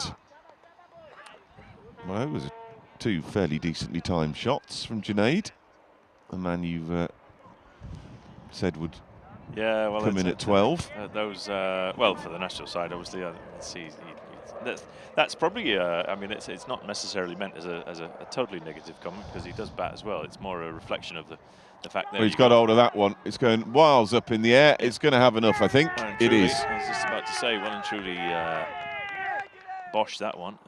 That's not to say, absolutely not to say that Junaid doesn't bat. It's just more a reflection of the national side at the moment being a side that bats all the way down to 11. Just to make sure that the viewers understand that comment. And as I said, I didn't expect Junaid to be hanging around playing too many more singles. So. Well, I make that the second 6 off the innings. I think you're right. Just 2 6s in this SKK innings, having won the toss, remember. Have we safely found the ball? We have. Because the last time, if you remember, we had an enormous delay after that last 6. That's right. And some discussions which looked fairly animated at the time between the batsmen and the umpires, and it was straight after that that Two run-outs, they lost. 2 runouts. So found this one, and it wasn't in the same location to the previous one, so it's definitely the same ball.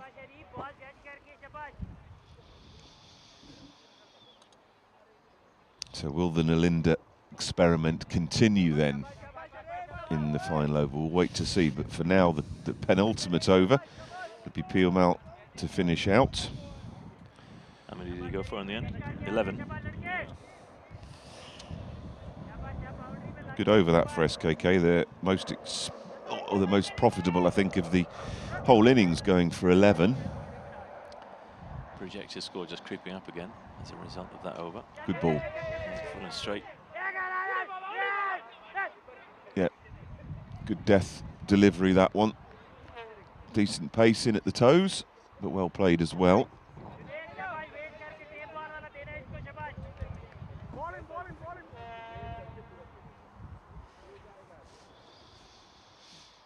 I think we had brass band in earlier. What was that one? Sounded like a lorry to me. Telling someone. I was thinking more of those. What was that South African? The Vuvuzela. That's the one. That's the one. Couldn't get the word. Vuvuzela, I beg your pardon. I'm being corrected by our South African football fan expert in the studio. Or our musical instrument expert, Vuvuzela. Vuvuzela, that's the one. Piomal's in again. From the way these two are batting, and the Kadir's role is just to get down the other end. I think that's exactly what he was thinking there. You know, it sounds similar to a conch shell. I used to get here a lot at the grounds in the Caribbean. A conch? Conch shell, yes. Big shell you blow into. I know what you mean. I didn't know it was called a conch, but there you go. Learn something every day. Oh, why did he not throw at that? Yeah, he should have had a go at the stumps there, I'm afraid. Nothing to lose. An 8th wicket down there would have been a real boon. Perhaps he saw there was absolutely nobody backing up. The keeper hadn't made it to the stumps, and the guy on the other side was rather idling. And maybe he just thought better off not conceding some overthrows.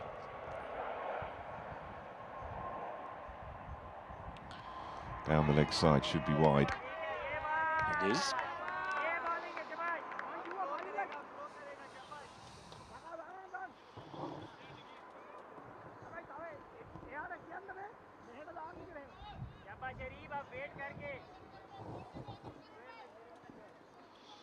Bit of a mixed bag today from Piomal Karina Ratney. Yet to pick up a wicket. It's a slower one outside off stump though, well bowled. Kadir made room for himself. And I think he saw him move and just drifted it off stump side and took the pace off. It was a good delivery in the end.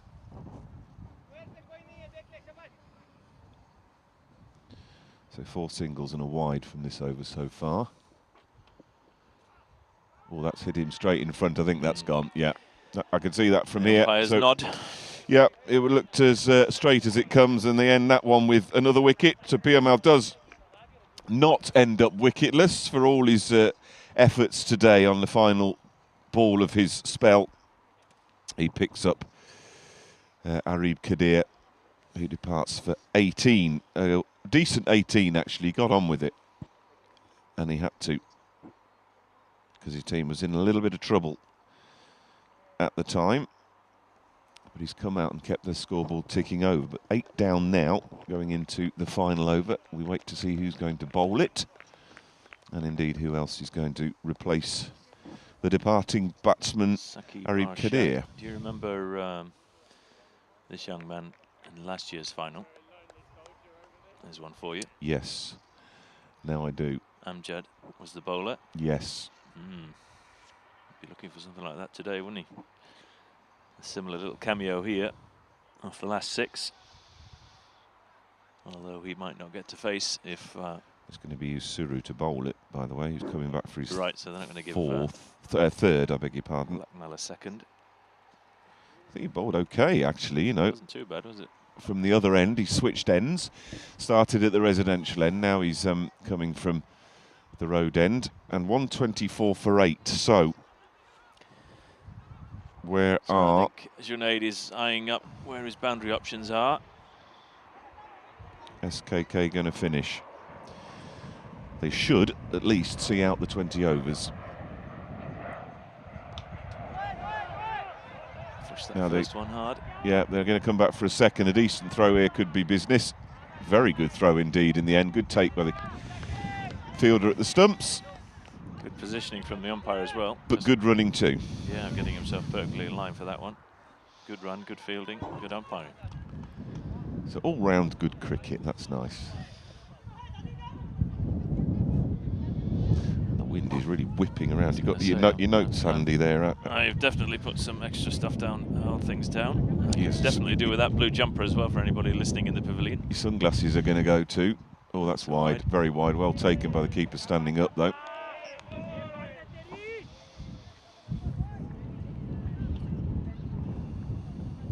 Yeah, I bought my little extra body warmer because I know how cold it gets up here. We're about 600 feet up in the air. 600.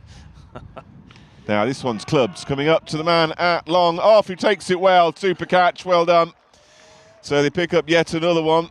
And will they see out the 20 overs? Junaid Khan is the man who goes 19 off 16. So he's come in and done a job.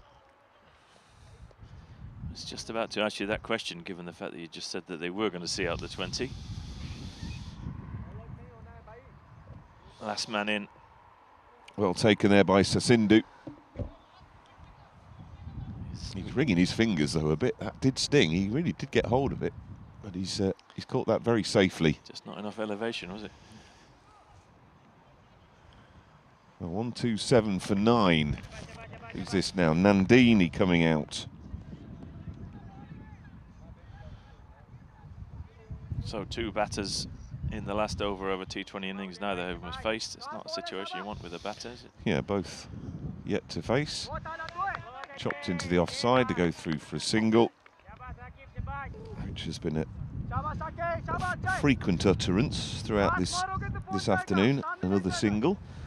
Definitely be a stat for you to look up in the break between innings. How many dots and how many singles in this SKK innings today? Far away the majority. This one's gone straight. Now this might have enough. It's going to have enough to get that past that fielder at long on. That is a terrific shot. Clips the top of the boundary fence and carries on. Saqib Ashid, you talked about his cameo in last year's final. Similar shot, wasn't it? Yep. He really did get hold of that.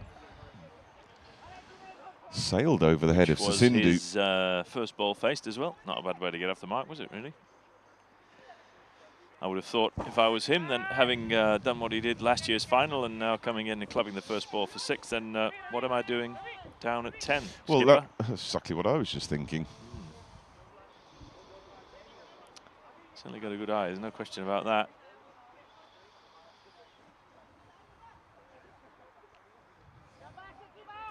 As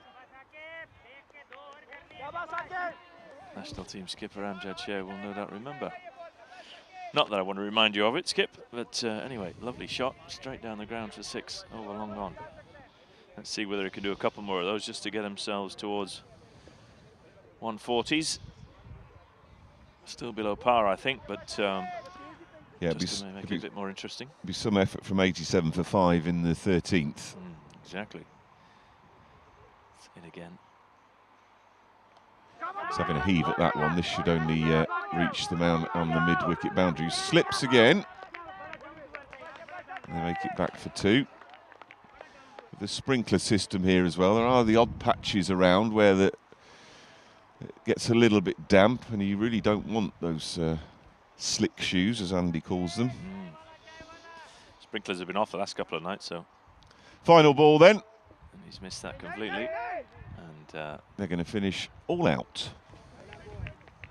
So they did manage to make the 20. Just. 136 all out. SKK, they won the toss earlier, to remind you.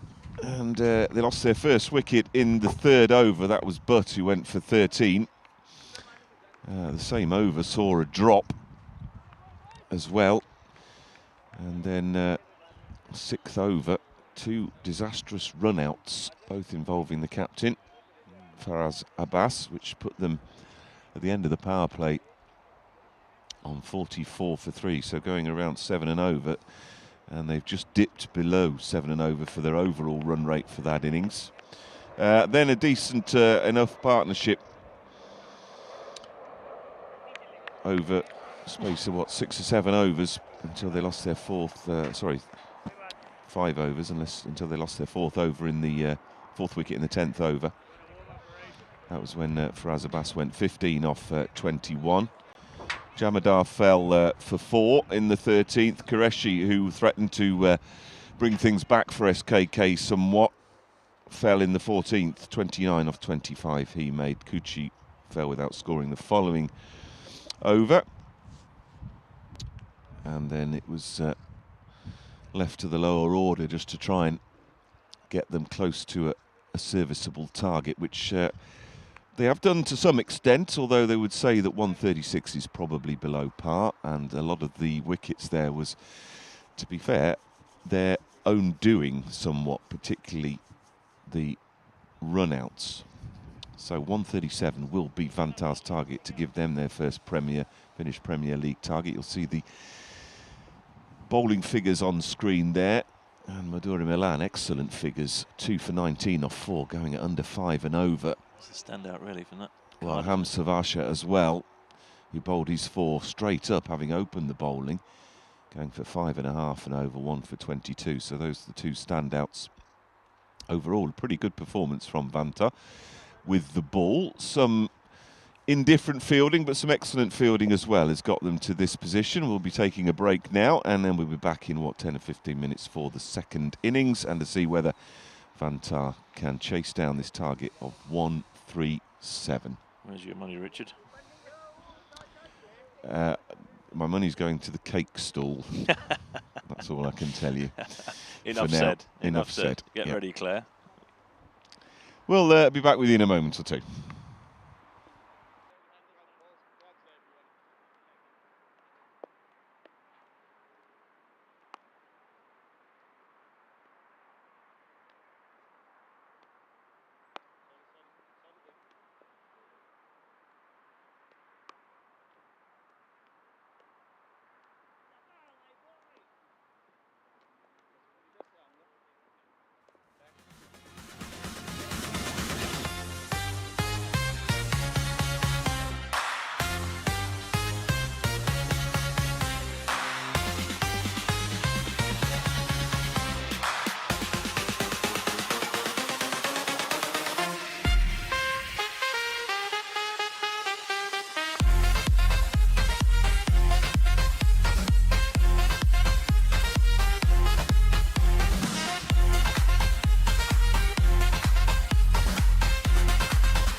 So, welcome back then.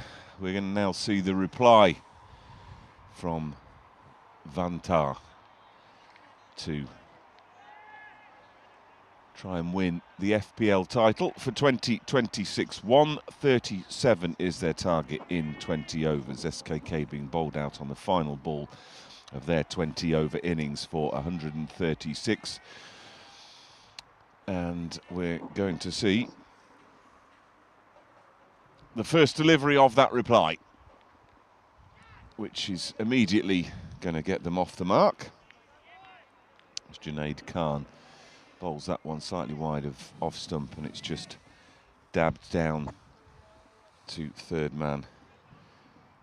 So it is Pavan and batter, Pavan. Sindhu opening.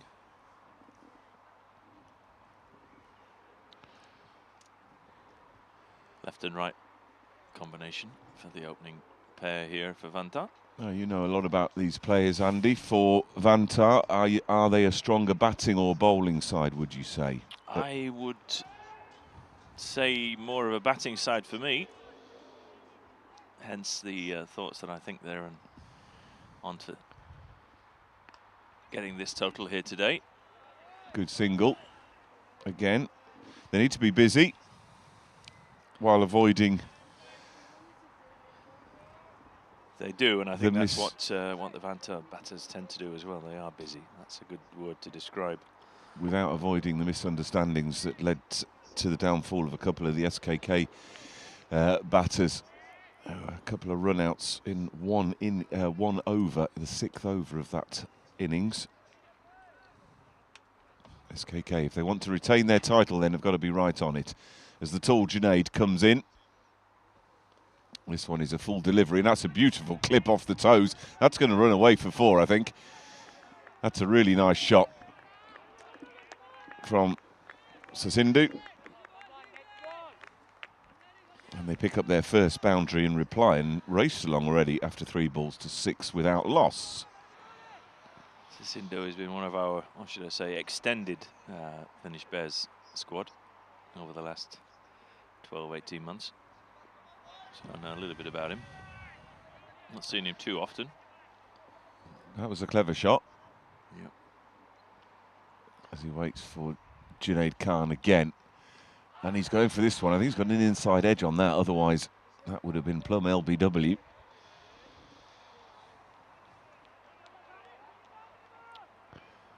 Already quite a wristy looking player, as evidenced by that boundary picked up off the 3rd ball. Nice little clip off the toes.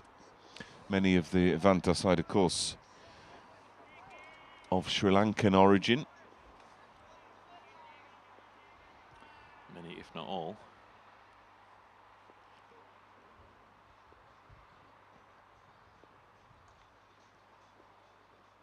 Big swipe.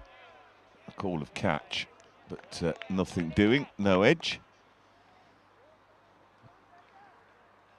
And you think Vantaa really, to set the platform here, have really got to have a decent power play. The SKK power play only yielded 44, but 44 for the loss of 3 wickets. And losing 3 wickets inside the power play is often not ideal. Power play, for those, just as a reminder, means that for the first 6 overs, the fielding side can only have 2 of their fielders outside the sort of 30-metre ring. And those guys are currently at 3rd man and at deep mid-wicket. And he's driven straight down the ground. That's a terrific shot, that really is. It's just a short-arm punch, really. No great swing of the bat, but just hitting straight through the line. And what a way to finish that opening over. Just a little bit too full, wasn't he there, Junaid? It's literally in the arc, and it was played back in the arc. Straight past him. Lovely shot. So they've got off to a racing start. Faraz Abbas, Suman Shretha, Ghulam Abbas Bat, Azam Ahmed Dar, Kaif Jamadar, Arif Kadir, Abdul Qureshi, Junaid Khan, Palwat Kuchi, Saqib Arshad and Uday Nandini, the SKK fielding side. And we're going to see Nandini bowl the second over. Interesting call. Yep. A little bit like seeing Varsha for the second over of the Vantaa fielding innings. A mixed bag we can probably expect here. A few off-cutters maybe, a few seam-ups. But they've gone similarly to Vantaa with a pace stroke slow bowling option to begin with. Pavan, the man on strike, the left-hander, and not a bad combination in any circumstance to start with, is a right and a left-hand combination. Very packed offside field. The inner ring is very, very tight. There, short extra cover, backward point and short third man. This one is down the leg side though, and it's just tickled around the corner. They should pick up two easily here. They will. I'm just about to say I was going to wide until he just nurdled it the last second. So Pavan immediately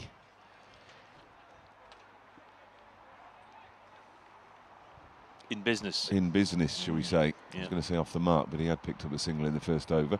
This one is wide outside off stump this time. Well taken by the keeper, but called wide. So mixed bag indeed. Just as you forecasted.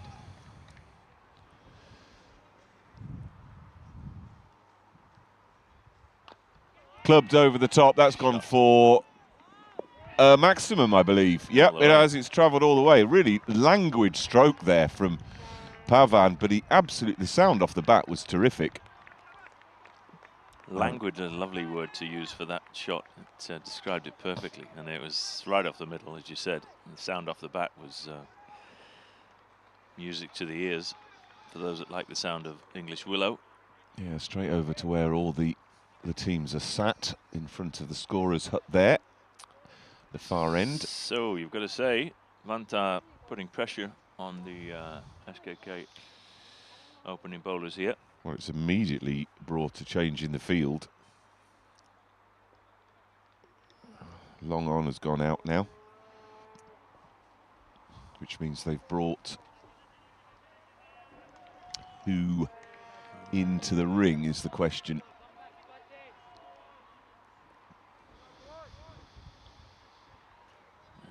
Lost the fielder that's out at yeah, long on, isn't it? Yeah, so there is one out there. Cow corner, I think. Yeah, another big attempted heave there. I think they've decided that was the same place he was going to play.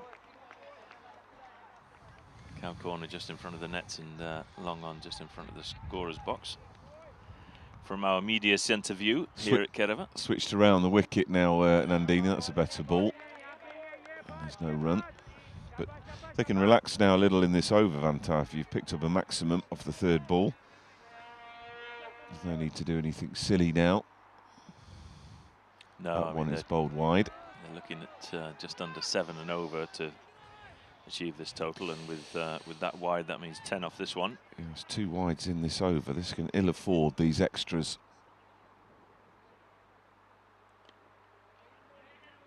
There'll be another easy single there. I think about a second, but no. Well, a quick first run would have perhaps allowed them to do that, but we've said that a few times today. Yeah, we have. Suman Trisha, it was our Diamond Duck batter from the SKK innings, coming in well to field that one. What SKK don't need is 8 ball overs like this one. They've got to limit the extras. Can ill afford. Keep it tight here.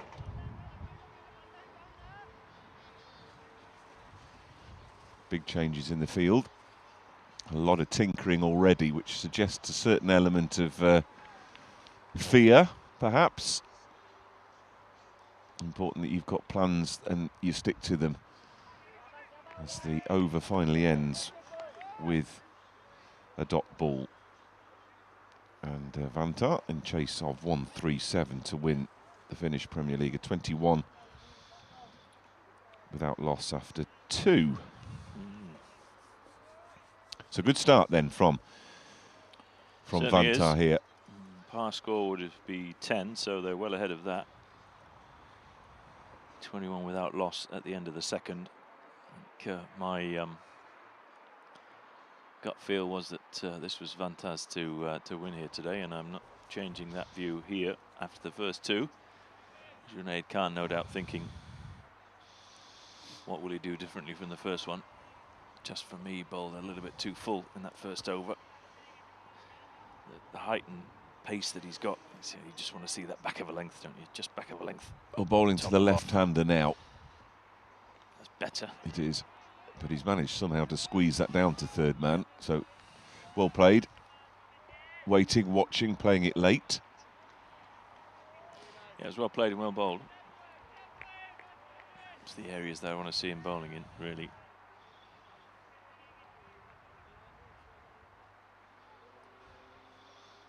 Six extras Vantaa conceded. No, sorry, Vantaa conceded in their first.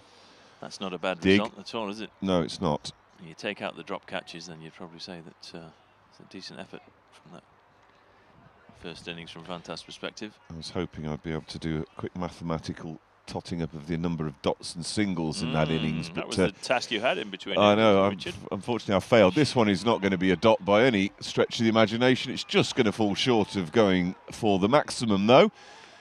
Falling inside the rope by about a metre over long on, and that's another, again, very sort of easy swing of the bat, straight through the line, taking advantage of this power play with the lack of fielders out on the boundary. Seated, I was just about to ask you whether there was a man down there at long on. Well, there wasn't, but there is now. So it's a bit ball chasing at the moment for SKK, because they seem to be placing fielders rather belatedly to where the ball has crossed the rope as Junaid Khan comes in again. This time he's wide outside the off stump. That's a decent ball, but chopped down, and they take a busy single. And that's good cricket all round. So good adjustment by the bowler, but nicely played and well run.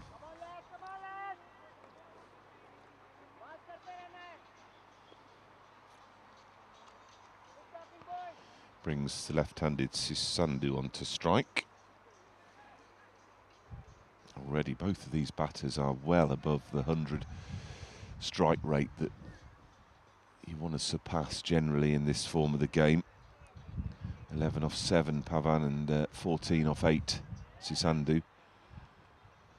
It's the lefty facing now, Junaid Khan. Good ball on the spot, but all he needs to do is just defend that. When you get to a situation where you feel that that's a fine option, I know obviously you want to be scoring off every ball if possible, but if you've hit a boundary early in the over, it's something that you can do without fear of worry. I think they don't need to, do they? That's the thing. It's you know, the start that they've got off to and the number that they're chasing. You know, they can afford to pad a couple of balls back. Better length again. A very good ball, but very good running, and that's just the drop and run, which is so vital. Perhaps one thing that isn't practiced enough. A lot of power hitting in the game, of course, but drop and run like that is absolutely vital as well. 100%. Because it wasn't a bad ball by any means, and that infield are very close. But even so, they were confidently able to take a very quick single. Just sets the tone, doesn't it? Does, you get it the really fielders thinking that, you know, if they're going to take one to us and we're here in the inner circle, then, you know, what are we going to do? How are we going to defend this total if they're getting ones from things like that? Really well run, which is unfortunately what we couldn't say about the first SKK innings, was it? A lot of that where there was a little twirler.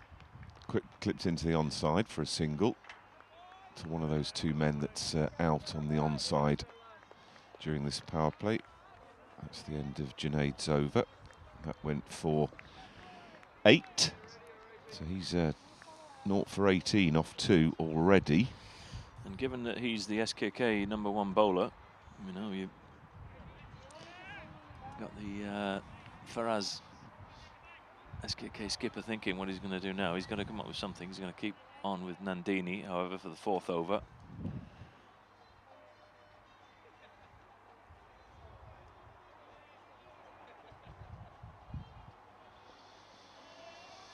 Yeah, 2 wides in that first over. He's got to limit those in this one.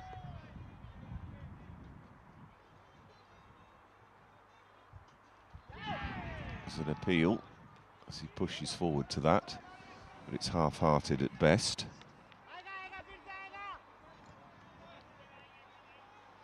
A little conversation. And I like to see this as well. That's one thing that sometimes you don't see enough of, just the batters talking. Important, your non-striker is also analysing what's going on, having a chat, so good stuff. As this one has gone miles up in the air. Now this should be a chance. There's a call, I think, from the captain who takes the catch, and he does. That just spooned up in the air. He's very angry with himself. Is Sisandu, and he falls. The first wicket has gone. He's gone for 15. And the first wicket falls at 29. I've got to say, from SKK's perspective, it was something that, for them to stay in the game, it was something that needed to happen. And then looking at it from Vantaa's point of view, needless, really, from Sisandu, the way he was batting. What do you think was that deceived him there? A bit of flight, maybe? Difficult to tell.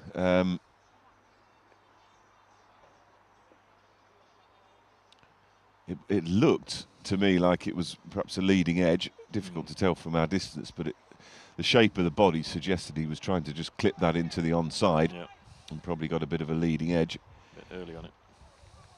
But you want no more than Faraz Abbas underneath that one to take the catch. The captain. Now he's going to need to want to make amends for some of the his involvement in 2 run-outs earlier in the SKK innings. Who's the new batter now we've got coming in? Kahingala. Ravi Kahingala, number 99.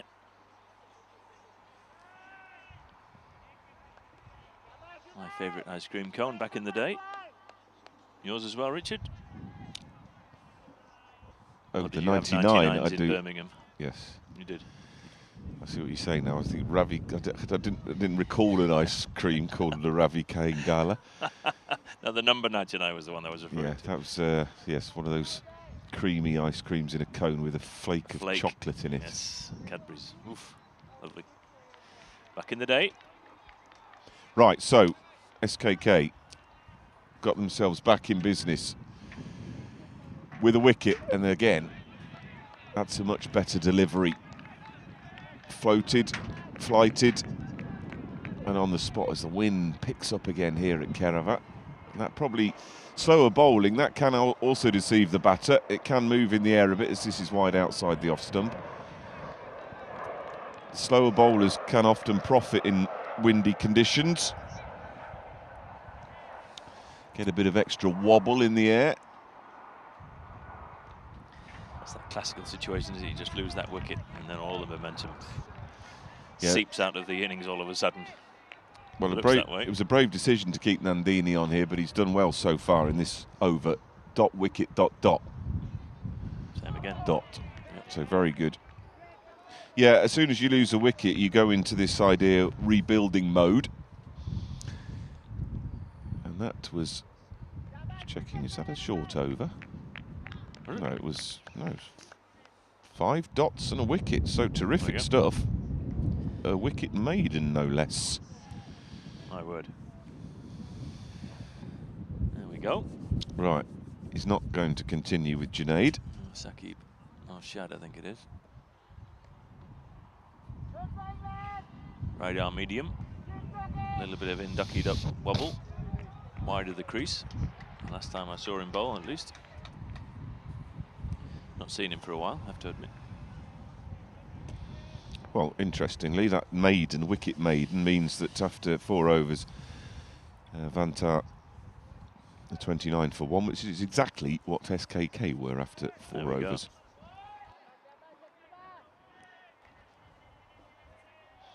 So it's a funny old game. It is, bang on the money. They looked for the first 2 overs to be cruising, but things change, don't they, with a wicket? A lot of tinkering with the field here. Are we going to have a slip in? Oh, we are, I think. Or just a sort of gully, third slip, gully. Interesting. Right, Saqib it is.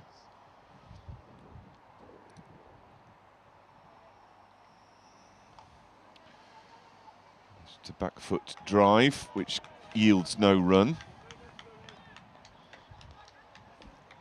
Certainly packed that offside field.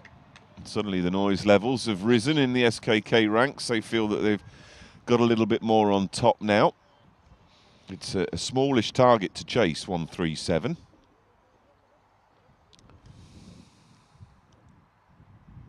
But they've got to defend it like tigers, as this one is not timed into the onside. And because of that not timing, it's going to allow them to come for a second, because the field that Junaid had a long way to come in from the boundary. He's a big man, probably not the quickest. Well run again, though, as we were saying in the first Very innings, good. not too many quick singles. They ran that first one hard, and there was time to spare, really, coming back for the second, wasn't it? Yeah, it's one of those curiosities, isn't it, where you mistime a shot and it can actually be to your advantage. Yeah. Yeah, if he times it, it goes straight to the field, you're going to get a single. And with good running between the wickets. Are we to be coaching deliberately mistimed shots? In this particular case, then probably say yes, wouldn't you? Or would you say it's more a case of saying, well, that is the shot that you're intended to play, the area that you're intended to play. Well, and if you do mistime it, then you're still going to. Well, you can time it, but just not hit it hard. I mean, that would be the easiest way to do it, wouldn't it? Short. Oh goodness. Oh, and he's just ducked out of the way, but he's held his bat in position and allowed it to sort of ramp off the edge over. Was it bat or shoulder? The cordon. I think it was bat. Come back for a third. They as have well. Come for a third. Very, very good running indeed. What a terrific signal. outcome. From a delivery the batsman at first sight seemed to not know what to do with. I'd like to see a replay of that one, but he's dealt with it fine in the end and picked up 3. Innovative. We saw one ramp, didn't we? Or one sort of scoop, rather it was, from Arib in the SKK innings. But apart from that, it was all fairly standard, predictable clubbing. But a nice little bit of invention there, playing on instinct. He did well. It's, very well. I thought, as you said, I thought it surprised him, and he was literally just playing ball avoidance, but 3 runs instead. That one he's made room for himself just outside the off stump, and he's really given himself the room to just carve that backward of square on the onside. So really nice shot, and he gets a clap of the bat from his partner, and that was good because he did actually make room for himself outside off stump. Just opened up the body and helped it on its way. So this is a profitable over so far. With the angle as well, isn't it, from this outfield, as you mentioned earlier, a little bit like Lord's. I'm not quite sure how many degrees we've got from one side to the other. Probably not that different to Lord's, to be honest. But yeah, I think always the thing with Arshad is that as he delivers wide of the crease as well, you know, predictable a little bit as to the trajectory. Yeah, he has this movement sideways, doesn't he, in his delivery stride. He comes in sort of looping and then at the last minute steps away, and that fire, oh, he's bowled him. Terrific. Well, that was an in-ducking Yorker, basically. And having said that, Vantaa looked again like they were just starting to get on top with this good over. They've come up with the goods and picked up a wicket, so that does make things interesting. Ravi Kayagala goes 4 off 6. Classic in-swinging Yorker, wasn't it, really? Just played over it in history. Yeah, good ball. So, it could be one of those classics, this one. I think it's... how many times have we said that Vantaa have looked very comfortable out there, and then they've just lost a wicket? Considering we're only in the 5th over, then quite a few times. But, I guess that's the beauty of T20 cricket, isn't it? 38 for 2, yeah. Ebbs and flows, and then the impact of losing wickets, just as we saw momentum, or what we felt looked like momentum of the Vantaa innings, and another wicket down, which brings Vantaa skipper Vasnayaka to the crease. Wouldn't say in a crisis position, but at the same time, I think as we said off the first innings, the 3 wickets that were down in the power play invariably prove critical in terms of the score of the whole innings. So Vantaa certainly won't want to lose another one now in the next 7 deliveries which remain of the power play.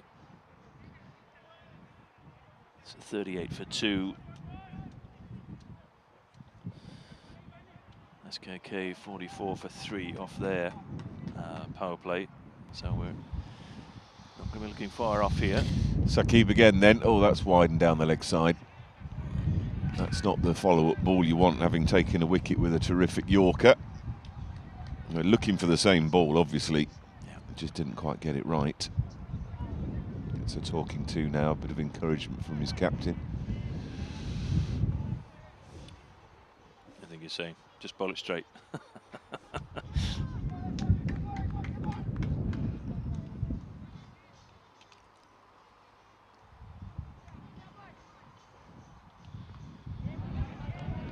Yeah, good delivery on the money. Just have a look at it. Same trajectory as the Yorker, wasn't it? But yeah, just shorter of a length. Easy enough to get a bat on it, but no run. And the end of the over. So, dot, 2, 3, 4, wicket wide, dot. Intriguing over.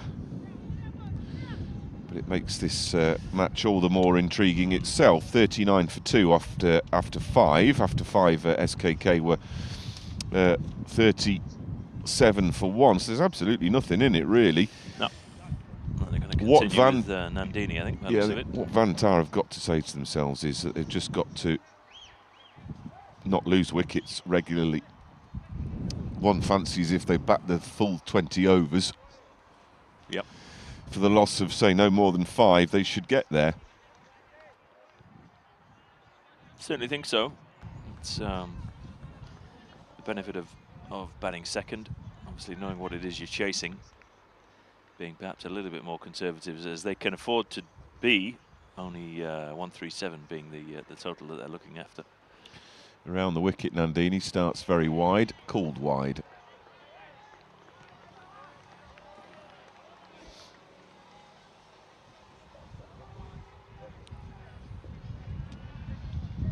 You can see you can probably hear the wind in the effects mic. You can see it on the players' jerseys out there. It's really gusting as they nudge this one up to mid-on for a single.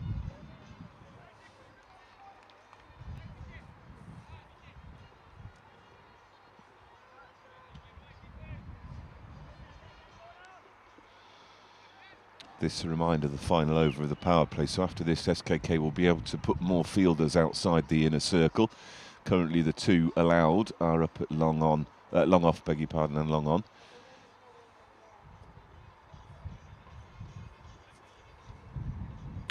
Well, I guess on the back of a wicket maiden, his previous over, then difficult to take him off, isn't it? No, I mean, yeah, incredible over that was.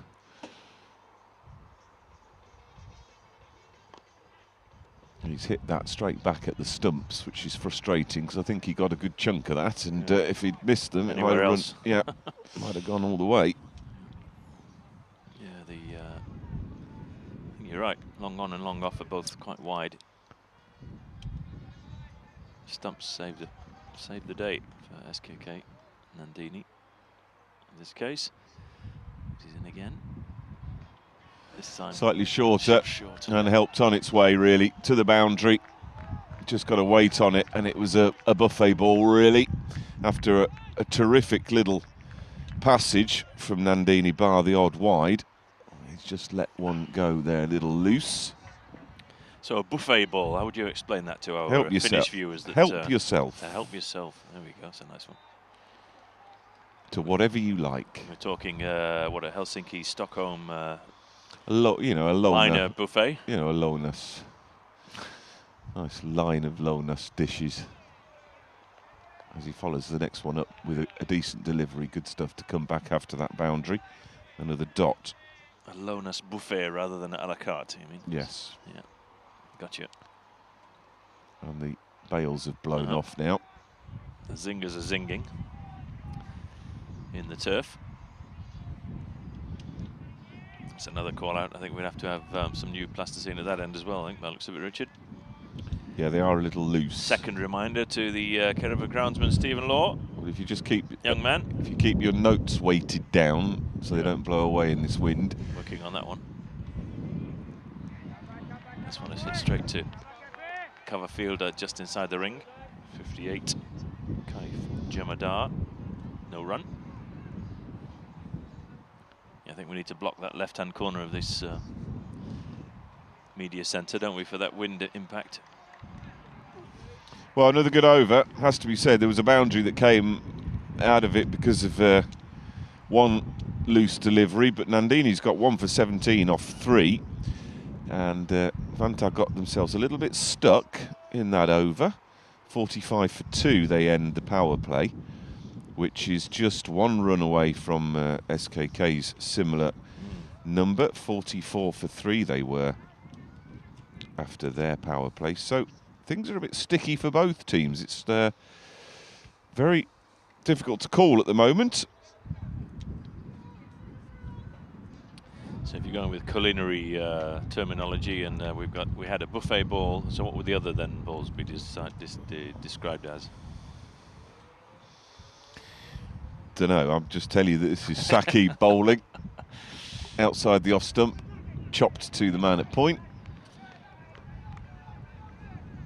You can see here that they're up here, SKK. They might have thought the first 2 overs, when they raced to 21 without loss, 29 after 3, that they might have been getting away from them. But a couple of wickets has brought things back to more even, square level.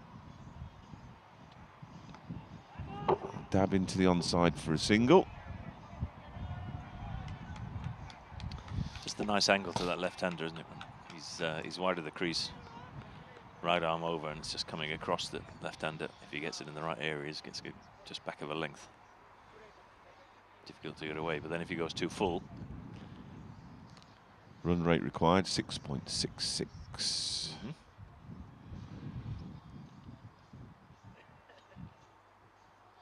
Saqib again going wide of the crease and angling that ball in. Just defended and... Good single again, though. Yeah, it was a good single, good running.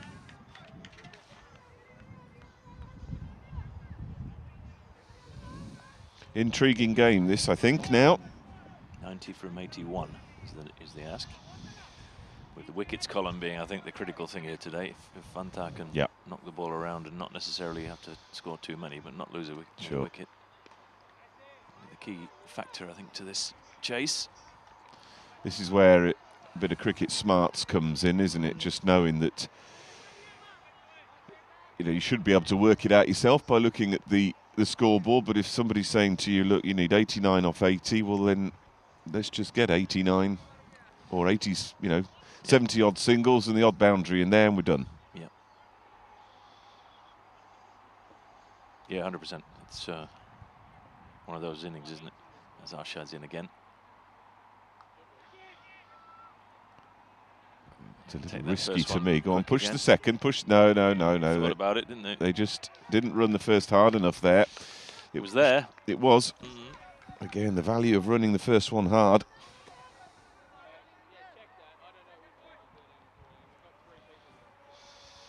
But Pavan here, 20 off 16. Big role for him to play. If he can stick around well into the teens in terms of the overs.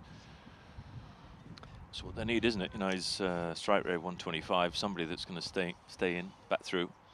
Yeah, high score in the SKK innings as he goes over the top. He's not timed that at all, thankfully, because he might have been in trouble otherwise. But the highest innings in that SKK innings was 29. 29, okay. You think if somebody can go ahead and yeah, knock a 50, it'll be enough, won't it? Yeah. 5 singles off that over. 50 comes up. 50 for 2 after 7. So the situation that they're in, that's all they need to do, really, isn't it? At the moment, it's 5 singles, no risks. Just knock it around. Don't let that run rate required creep up any higher, which it won't if that's the way that they approach it. Change of bowling here, number 34. Leg spinner Kuchi it is to come on from the residential end. Yeah, interesting matchup here with fellow leg spinner Basnayaka. I mean, would you have given Nandini another one? I wouldn't have. I would have said. I think I would have done, to be I honest. think I would. Yeah. I mean, I wouldn't have put him down as opening, but I wouldn't have put him down to get the figures necessarily that he did. But I think, you know, possibly he might have been on paper, you know, 5th or 6th choice bowler. But if he's done a job up there, save your big, you know, your bigger guns, as it were, for later. But yeah, well, you can't think that he's going to get another. He's going to get a 4th over, is he? So I mean, the way he was bowling, you bowl him out. As you said, if he was your 5th or 6th bowler, then you know, I don't think the state of the innings. Right, Coochie then to Pavan, giving that plenty of air. No run.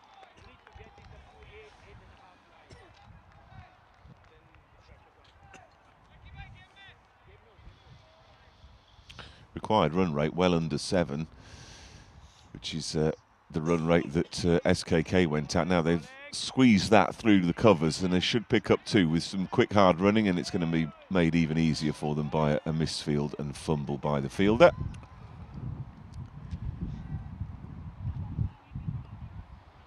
Vantaa just staying ahead of the par score as well here, which is a good reflection of the state of the chase. Here's Coochie then, just wide of off stump, called wide. Limit those extras as well. That's going to be important for SKK, especially for the slower bowlers. Not really any excuse for them to be spearing it too wide too often. This one's given some air, and it's just pushed up to mid, too long off by the left-handed Pavan. Brings his captain on to strike. Leg spinner to leg spinner, we'll see for the first time in this innings. Yeah, which would suggest to you that he should pick everything out the hand. You'd like to think so, wouldn't you? We shall see if that is the case. Always interesting matchups when you see a leg spinner bowl to another.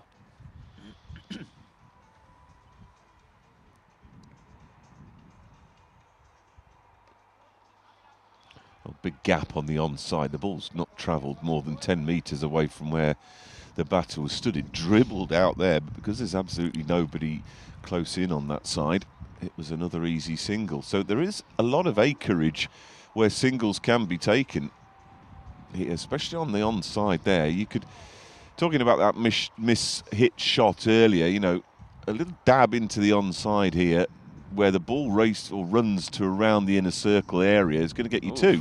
Instead, a full toss might get you 4. No, it's fortunate to get away with that. He was straight to the fielder.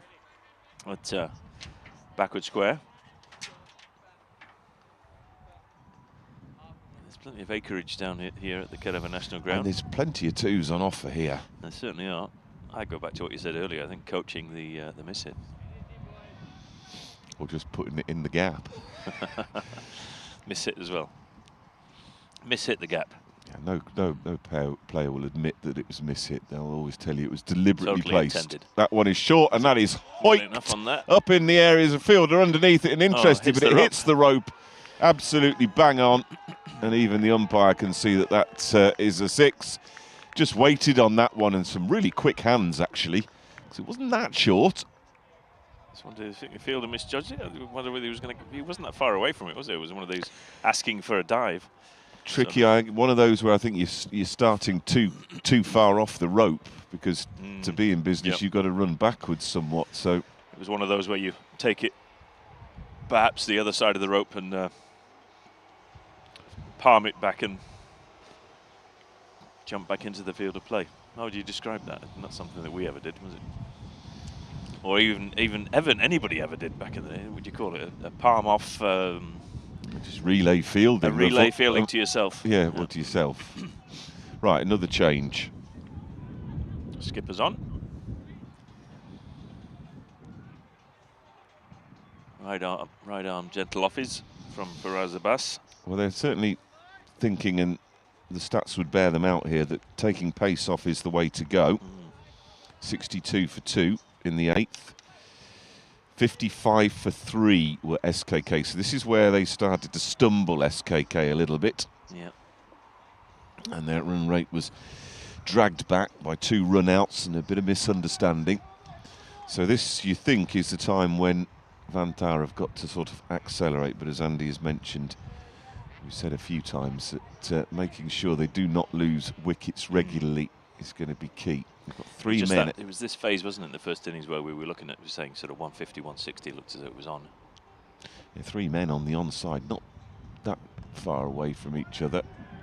As the first delivery is a good one.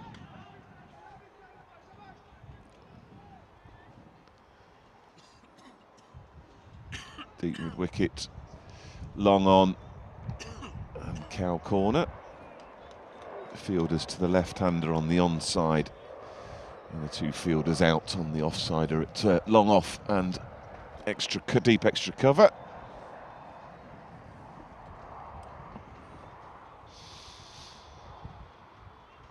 Two dots, inviting. He thought perhaps he was going to target the boundary a little more there, gave himself some room, but happy to take the single. Slightly shorter, wasn't it? It was. They switch now for the right-hander. Seems like I can see smoke coming from the rear of the pavilion. I have a funny feeling that Finnish Bears women's national team coach Jenkinson has got his portable Barbie out, which he did threaten earlier on the day.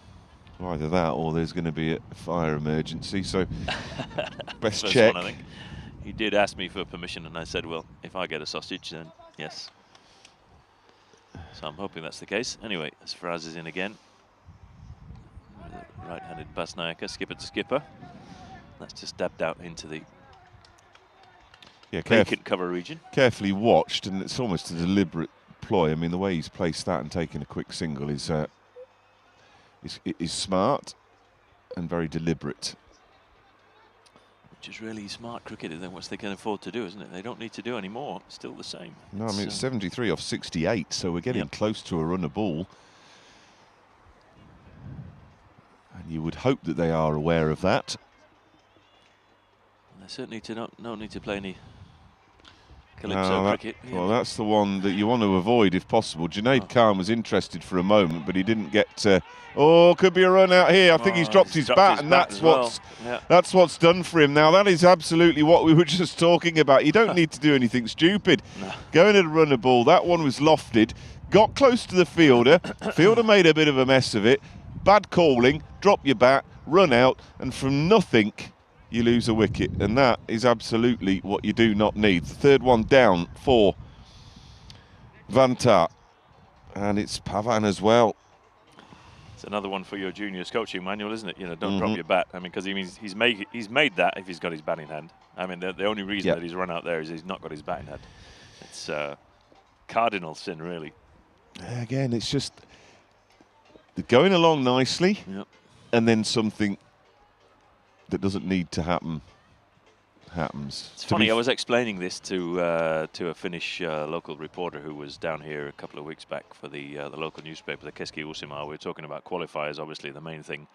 But I was explaining to her, she'd never seen a game of cricket before. She played top-level Finnish baseball in Superpesis for the Roihutturet. Best wishes to Ella, if you're out there listening. Not that you would be, but just in case you are. But one of the things that I said to her was one of the beauties about this game is literally how the ebbs and flows of cricket, just based on the mental pressure applied during an innings. And as you said, Richard, from that previous ball, no risks needed whatsoever. And so why on earth would you go ahead and do that? Yeah, looking so comfortable. Oh, goodness, that was a bit aerial. But it's safe in the end, and it's a single. New batter is Medis. That's 66 at the end of the ninth. What are we looking at again to the first innings? So 66 for 3 after 9, and SKK by comparison. I can't tell you actually, because I forgot to write it down for that. On that over. On that particular over. We'll ask you at the next one. So well done. Well asked. I can tell you after 10 they were 72 for 4 at halfway. So yeah, if they were again. So we're not going to look all that different unless something fireworks-wise happens here. Not really. we're going to probably looking at a similar score at the halfway stage. Interesting. Pace off, certainly the way to go in this game, it seems. Kuchi is continuing with his leg spin. That's chipped over the infield nicely. They should push for 2 here. They should push 1 for the throw. They do. Good running, Yep. as you'd expect. Or hope for, at least. Didolana Medis, it is, the new batter. Well, Baznaika, just like Faraz Abbas before, has got a big role to play here. Abbas didn't last too much longer after being involved in those 2 run-outs. Baznaika has also been involved in a run-out. He's gone off walkies for a single now. Almost Just another one. keep your head and do a job for your team. So he's got to do what his opposite number didn't do and stay there. And that little moment of going walkies, he's not going to do the Vantaa supporters or teammates much good.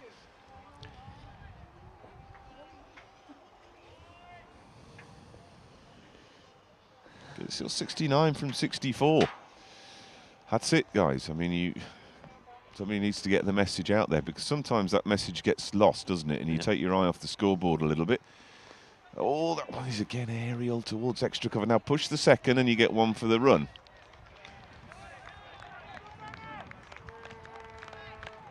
Hot dogs on offer, apparently. Yes, please. Yeah, I was going to say, we just had seen one go past the At least the media centre scaffolding. At least 3. Why have we not got one up here is the question, Mr. Jenkinson.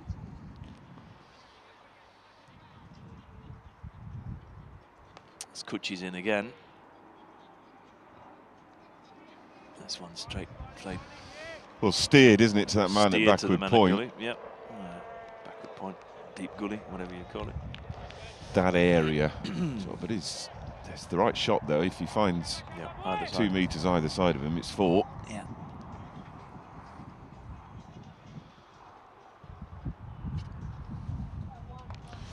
Makes some room for himself, doesn't time it, clubbing it into the onside, so it'll only be a Classic single. miss-hit again. Yeah. Seems to be the favourite shot of the day, doesn't it? What do you think, the windy conditions? Or? It never helps. I think, particularly to the slower bowlers, just drifts a bit more, maybe. It does. Get a bit of wobble in the air. Baznaika himself bowled with plenty of air when he did. Those crosswinds can just put a bit of doubt in your mind. Kuchi is into the left-hander now. Medis, who's facing his first delivery, actually seems to that first one again. You know, just. Yeah. As the fielder was only jogging in for it as well. You know, I just pushed that first one hard, and then the fielder can't jog in. And it happens so much, and it happens even at the very top level in this game, and it does make you wonder sometimes. It's almost a resignation, isn't it, that that only a single is on offer. You can see now this very tight game on the screen there. The Worms showing the progress of the 2 innings, and they're neck and neck basically. You see how Vantaa just got ahead at the start, but they've dragged it back, and it's now 65 from 60. Well, SKK lost all 10 wickets. If Vantaa don't from here and don't go down in a blaze of irresponsibility, they should get there. As you say, Andy, a nice shot, just a little dab behind square there, and that's exactly the kind of thing that they need to be doing regularly, just picking up an easy 2 where it's on offer and thinking about the shots they're playing. There is no need at this stage, as much as the crowd might like to see it, there is no need to be trying to launch the ball to Tuusula or over the pavilion when you can win it in 1s and 2s against slow bowling for the main part at the moment. Yep. Interesting. Because the only quick they've really used, I mean, Saqib is more sort of medium pace. Junaid went for quite a few, and he's probably the quickest they've got as he just tries to steer that past the man in the ring at short third man. Good idea again. Yeah, I've not seen Didolana Medis before. Looks nice. energetic little batter. Oh dear, that's taken him on the pad. I think that's going to squirt down leg side. Absolutely staring the umpire out is Faraz Abbas there. I could see from here that was looked, if not high, certainly Going down. probably drifting down. Way to me as well. 3 dots in a row though. With that 4. Just like to see a little bit of footwork to that. I mean, just push it. He played a nice little dab around the corner, wasn't it? A little paddle sweep in the last innings. Last over, I beg your pardon. And he's come down the wicket this time, and he's just got the ball over the outstretched hands of Abbas Butt in the ring. And frustration from the bowler then. He thought he was in business, but not a bad over by any means. Only 3 coming from it. And Vantaa 75 for 3 after 11. There's not much in it at all. It is interesting the way the mind plays with you. If you say to them, okay, what you need is 62 from 54 runs, you go a run a ball with the odd boundary here and there and you get home. You don't lose the wickets. However, there's a part of you that says, one guy said, one big over here, one big over and we're done. But then that one big over could also lead to your downfall. Now, Nandini is coming back on. They must have listened to us. Interesting. Didn't think they were going to give him another one. Well, they gave him a break, having come off the back of a wicket maiden. And then the following over went for just 6. He's going to bowl out here.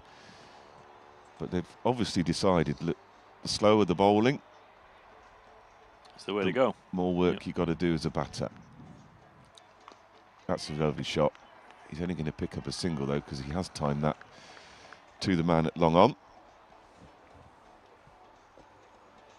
Sort of flat-batted from the sweep position, really flat-batting it up to the fielder.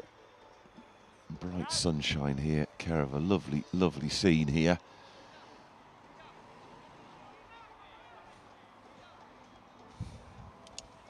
Basnaik, 20 off 17.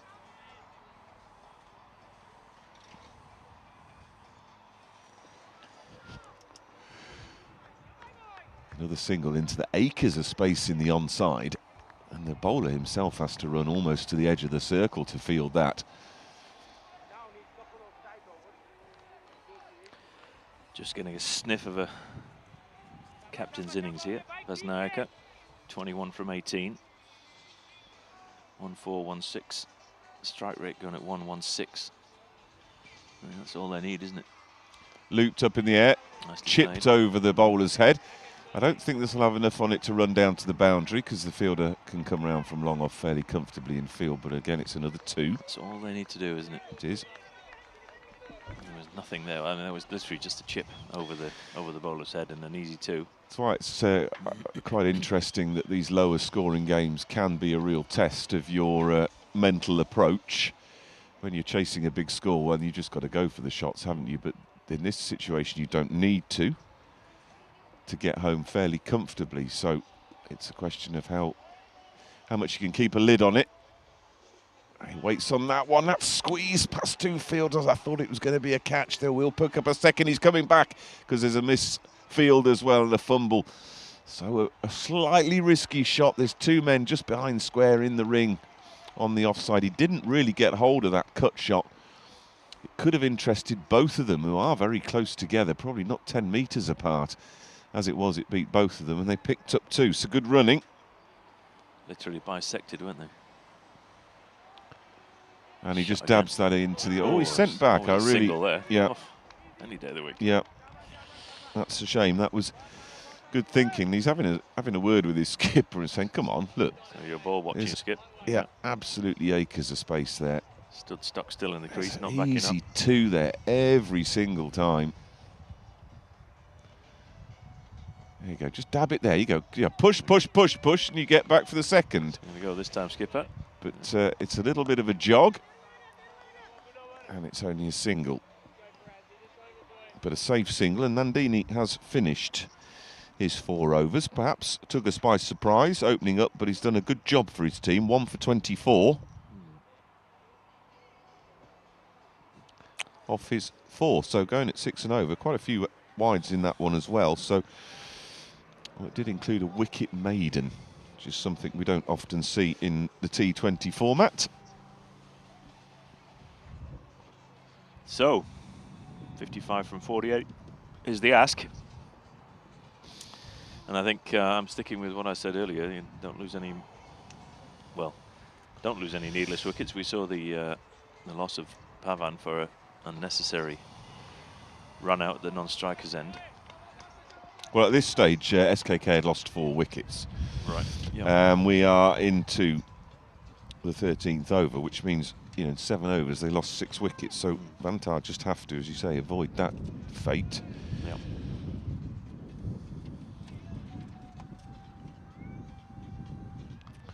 Yeah, nice footwork. He waited on that. He thought he was going to come forward to it, and he just rocked back and cut it out. So, been quite impressive so far. Medis. Yep. Not seen him before. Looks looking nice, busy. A busy cricketer, doesn't he? Obviously, given the circumstances, we don't need to look for calypso boundary hitting cricket in this chase. Well, that's the other thing you see, and the more you actually psychologically hold off on that, the opposing skipper, the fielding skipper, is also keeping all his men out on the boundary. So at some point he might have to say, all right, I can't allow these 1s and 2s to keep coming. So is he going to risk bringing in one of those 5 fielders that are outside the ring? On the onside here, he's gone for the big one. He's got hold of that one. That's gone miles. That's over into the ditch again near the newly laid decking, and it's a lost ball situation. I'm going to say immediately at this point, if that is a lost ball, what Bazanaika has got to do, and his partner out there, is not what happened to SKK when they had a lost ball, and that is take their eyes off it, lose concentration, and get a run out in the they found it, subsequent ball. So yeah, theory. If it is indeed the correct one. Well, that has helped the cause. Yep. And that should also be the sign for them to say, right, that's it for this over. Let's just pick up those 1s and 2s in that vast acreage of space on the onside. I mean, look at the area. There is nobody on the onside from the man at deep mid-wicket at all behind square. No one. Shot again. They're going to push for 2, and they should get it. They will.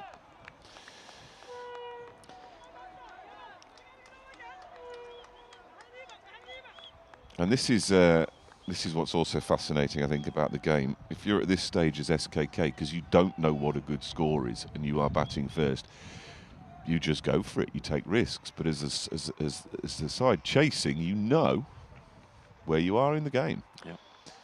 They've put a man now behind square on the onside in the ring, closed up that massive space that was there.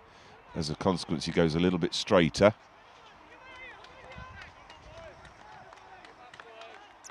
And picks up a dot ball.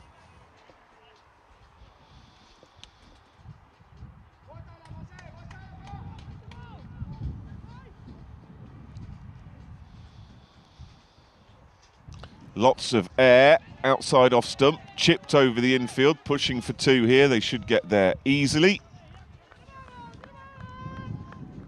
And that's a very profitable over for Vantaa. In chase, don't forget, of 1-3-7. Bazanaika, the skipper, goes to 31 off 23. Medis busy-ish on 11 off 13. 13 overs gone. And Vantaa 93 for 3 by the same position. Not an awful lot in it, but 87 for 5 SKK were. And that was the difference, isn't it? 44 from 42. Literally run a ball. And with can't help thinking that if Vantaa can keep wickets in hand, it's their game to win here. Yeah, it's their game to lose as well. Yeah, you could look at it that way, couldn't you? SKK nab another one here, new batter in. And you think about it, really, 37 there, only 44 runs from the target, which doesn't seem an awful lot. That skipper's knock though that I was talking about before, that's already the highest score of the match so far, 31. Vantaa from 23. Yeah. Is that going to be the difference here today if he can carry on? I can't help but think that if he's there still after another couple of overs, this one's in the bag for Vantaa.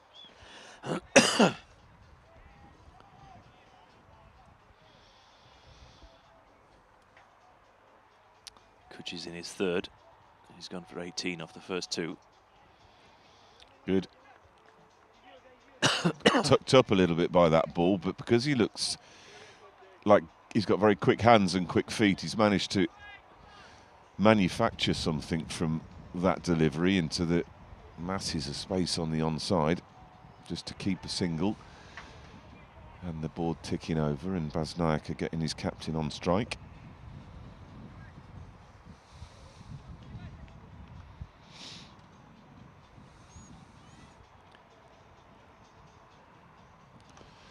Chipped. This is going up towards long off. Oh, and the fielder pulls out of that one, I think. Changed his mind, didn't he? He really did.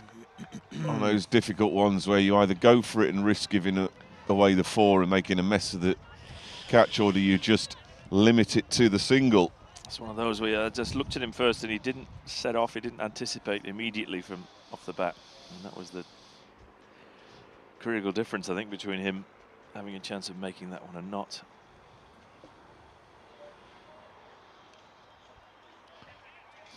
Tries a little cheeky chop. Has he hurt himself here? Oh, he's stretching. Just clutched his back there after playing that. Maybe it's a little hamstring problem, but he was just trying to guide that past the short third man. Again, good idea, good thinking. He seems okay to carry on though. Uses his feet a little bit there. Good fielding from the bowler. A little frustrated with himself, but he shouldn't be because he's trying to do the right thing here. But just the two from this over so far, so good stuff from Kuchi into coming up to the end of his third over.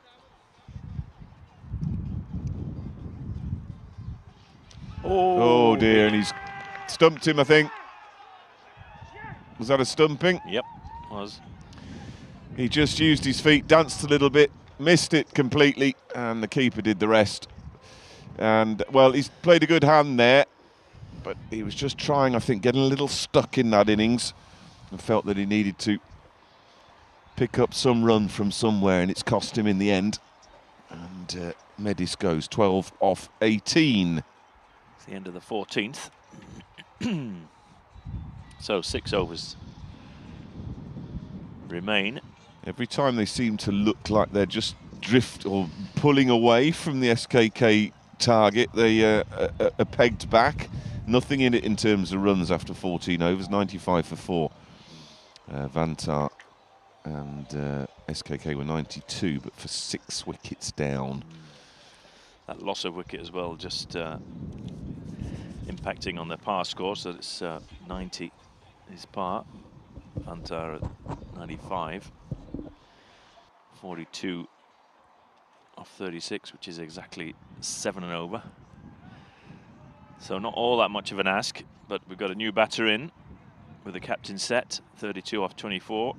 Still maintain that if he remains at the wicket, then Vantaa's the favourite for me. But always the situation of a new batter, isn't it? It's, well, they should be, but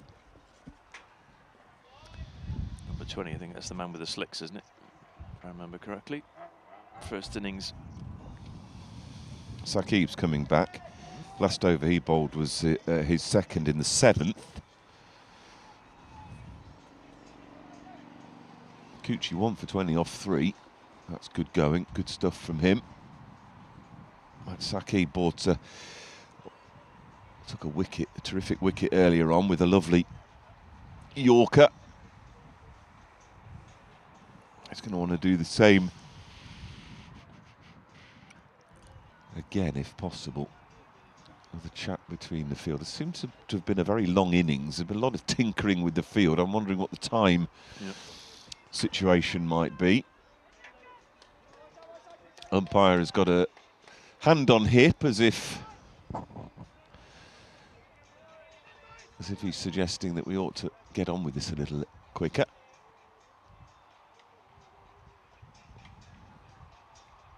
Oh, down leg side and called wide.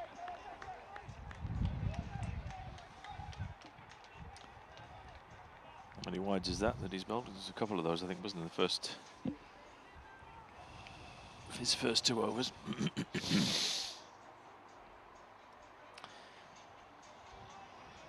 Often the challenge when you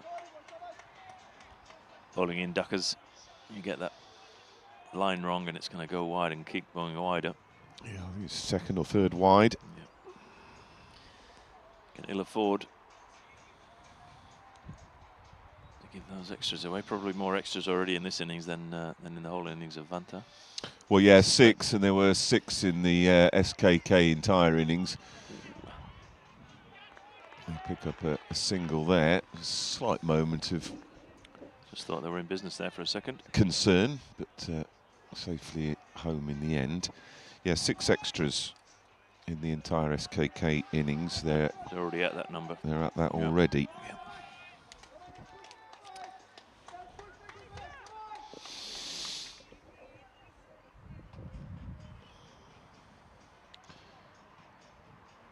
Oh, he's beaten him with a beauty there. That's sort of snaking, line, isn't snaking run. The move wide of the crease as he delivers, the angle back in, and then it just moved away. And a little prod, really, from Isuru. Is that one of those where you go, that's too good to get an edge on that? It's a bit like, oh God, what do I do now? Yeah. Don't prod. Again, followed up by a good delivery into the block hole. Well, with the pressure situation of the game, Isuru is going to take a little while to get on. He could do with just picking up a single here and getting his captain on strike. It's got to be his mindset, isn't it? Get down the other end. His captain's 33 off 25. He waits on that and he's done a good job. Some bit of rather ugly footwork by the fielder there. And then he throws the ball in, knocks the stump down, celebrates. Batsmen are safely home. And I think what it was, he was celebrating the fact that he hit the stumps. All in all, a bit needless. Could say that. Oh dear.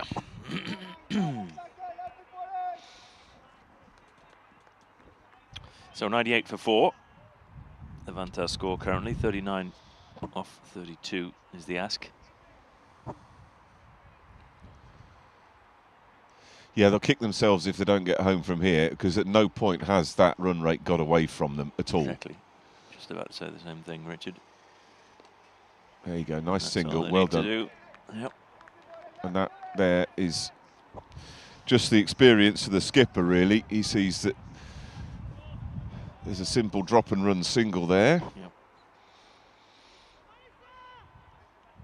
And when you see that, it looks so easy, doesn't it? And you wonder, as a new batter, it suddenly seems so difficult just to do that. Although he has tried, to be fair, although rather more defensive than intentional.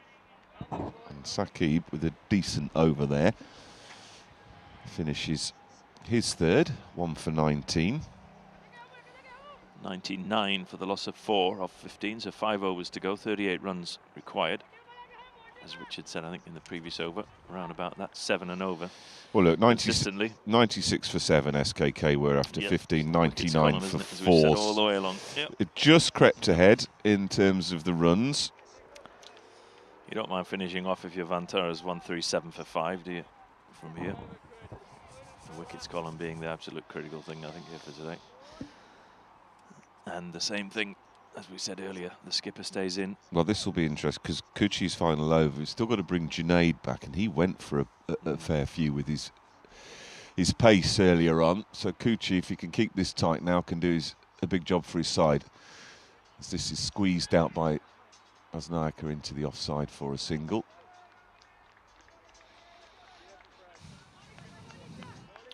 Brings Slicks back onto strike. Isuru Carrera.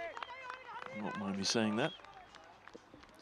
Well, he might mind you saying that. He might mind me saying that, but I'd say to him, well, get yourself a pair of your Idoneus Australian branded cricket shoes, the same as your skipper's wearing at the other end. Oh, that's a poor ball. It's actually got away with it, to be fair, because it was he's hitting his bat, and he knows, because that's just. It was a gift. It was a full toss. Again, full toss down leg side, and he's picked out the man in the ring, just behind square, and that really should have been racing away to the boundary for 4. So what would you refer to then as a missed buffet ball? Other than a missed buffet ball. You missed the buffet. I'm not sure how far I can go with this analogy now. What would be analogous for going to a buffet and missing out on it? I don't know, what's slipping over on a piece of wet cucumber and banging your head would be the equivalent of missing out on the buffet, perhaps. The seasick bit was the reference I made earlier to the Helsinki-Stockholm buffet on the liners. Your buffet metaphor has gone way beyond my comprehension. Getting all carried away. Somebody's made the mention of food. All I can tell you is 4 singles, 4 clever singles in this over. Yep. Boundary wouldn't go amiss for Vantaa, as he helps that one straight to the fielder again, just inside the ring, either side of him, and it was 4. Just about to say there that he obliges, but no, as you said, straight at the fielder. So again, just another single. But you know, as we've said all along, it's nothing more than they need. So there's no more pressure on Vantaa. They keep doing that. They know that they're going to get home. The field is so spread. I mean, there are so many 2s around here. Yep. Well, he's gone over the top of the keeper's head. Now, this is not going to run to the boundary, but it should run far enough for them to be able to pick up 2 safely. Was that one of the areas you were thinking of, though, one of those 2s? It wasn't, to be fair. Suspected that might be the case. Brings us to the end of the 16th. 106. The scores on the doors, which means 31 is the requirement from the remaining 24 balls of this innings. And that wickets column, again, just give us what the difference is at the end of the 16th in the wickets column, Richard.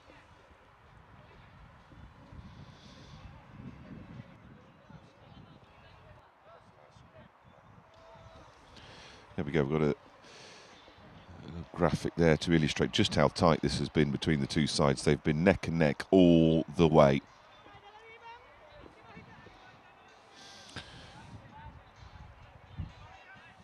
Interesting game. Not quite the level of interest and, dare I say, comedy in terms of fielding in this innings, and there was in the first. There was some very good catches taken in the SKK innings, but there's also some crucial drops and some misfields. This has been quite tight from SKK, but dare I say, very cautious fielding.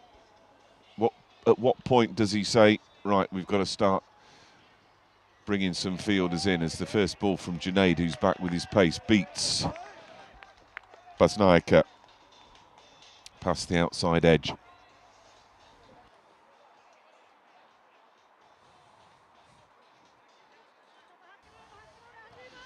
Now, you can see from his figures, 18 he went for in his first 2. Pace on the new ball. That was during the power play, though, of course, don't forget.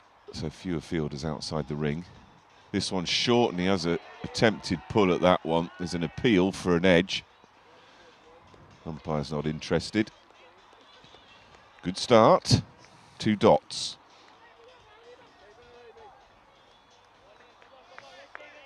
It's amazing the shot selection. The quicker guys come on. Now they're thinking of throwing the willow at it, whereas again, just look for those twos. There you go, another swing and a miss. Ooh, what's happening?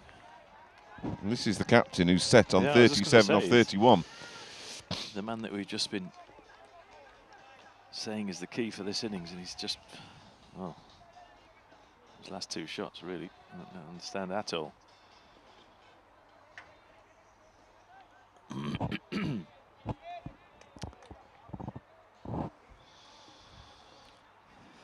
Three dots. And another swing and a miss. It's funny, isn't it? You know, we have talked about the psychological side of this game. Now, what is said to him now, the well-set batsman, okay, who's been in since, what, the fourth over? And he's been playing beautifully, and suddenly the big seamer comes on, and he's thinking, well, now I've got to just swing at everything. When, especially those last two. I'd love to know how many boundaries Baznaka has hit in this innings. But now he's suddenly thinking that's better, just guiding it down to third man and get off strike or take a single at least. But I'd love to know how many boundaries he's scored. 1 4 2 6s. 1 4 2 6s. Okay, so just 3 boundaries, and he's got his side this far. Why does he need to be playing those shots to Junaid now? He finally played the shot that That's not to take anything away from the bowler, who's got a really nice consistent line outside about fifth, sixth stump at the moment and slightly short of a length. But that one's fuller and is squeezed out. If the bowler had picked up cleanly, he might have been in with a chance of running him out. But a well-taken single to end that over, which was a good one from an SKK perspective. Just the 2 coming from it. See a nail bite here, Richard, do you think? I think so. I mean, a couple of wickets here, that's when you really start getting scared as a Vantaa supporter, because 29 from 18, that's slipping away from them now and getting closer to 2-a-ball territory. Yeah, all of a sudden we've gone in the space of a couple of tight overs from a run rate required of 7 to now, what are we at? Just above 9, isn't it? 9.5. Yep. Fascinating game, isn't it, really? Cruising, cruising, cruising. And then all of a sudden you're looking at 10 and over off the last 3. Oh, hang on. Yeah. So right, Sakib's changed ends for his final over. Oh, and he's made a bit of a hash of that one. There's no danger of an LBW, hitting well outside the line. But again, the choice of shot tells story. Sounds like a complete about face in terms of the mindset. I don't quite follow why you would do that. Set and so far Skipper's got the job to do now. He's really got to take a grip of this. Let's see what he does. Oh, he's put it miles up in the air. This is going towards the fielder who's started, who's stopped, who started, and it's taken it. He's gone. Yep. Well, well, well, well, well. And it's the skipper, Baznaka, 38 off 34. He was absolutely cruising and commanding this innings.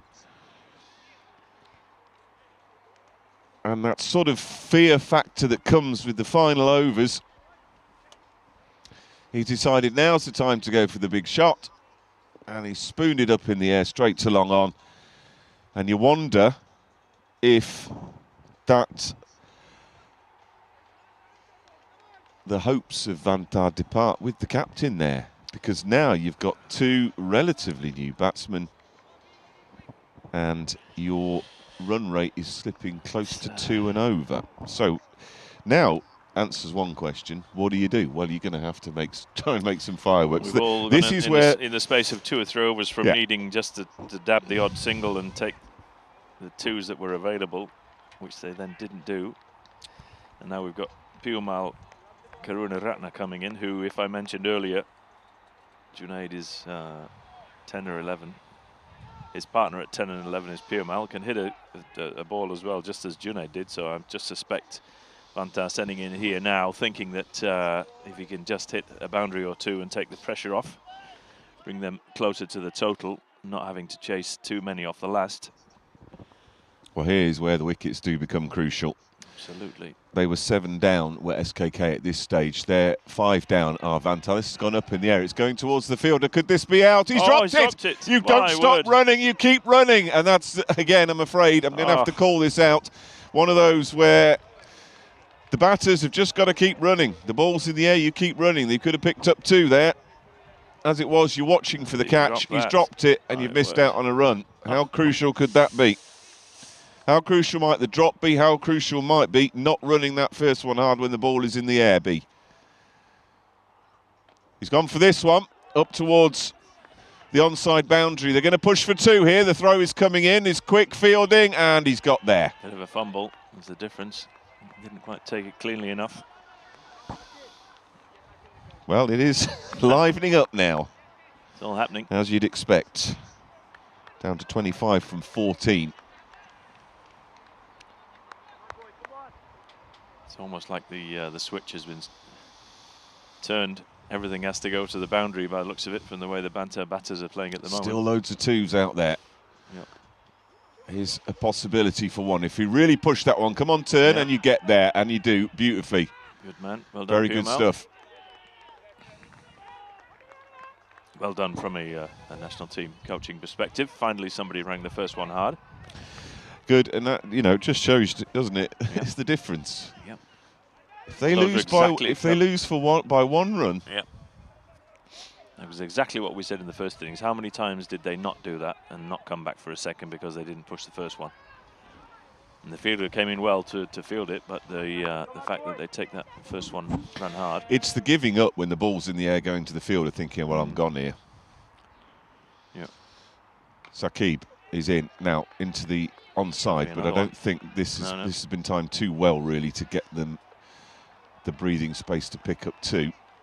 The timed miss hit. Yeah. The end of the 18th. It is the end of the 18th. 1-1-5 for the loss of 5. And interestingly, SKK 119, but for 7 at this stage. So 22 from 12.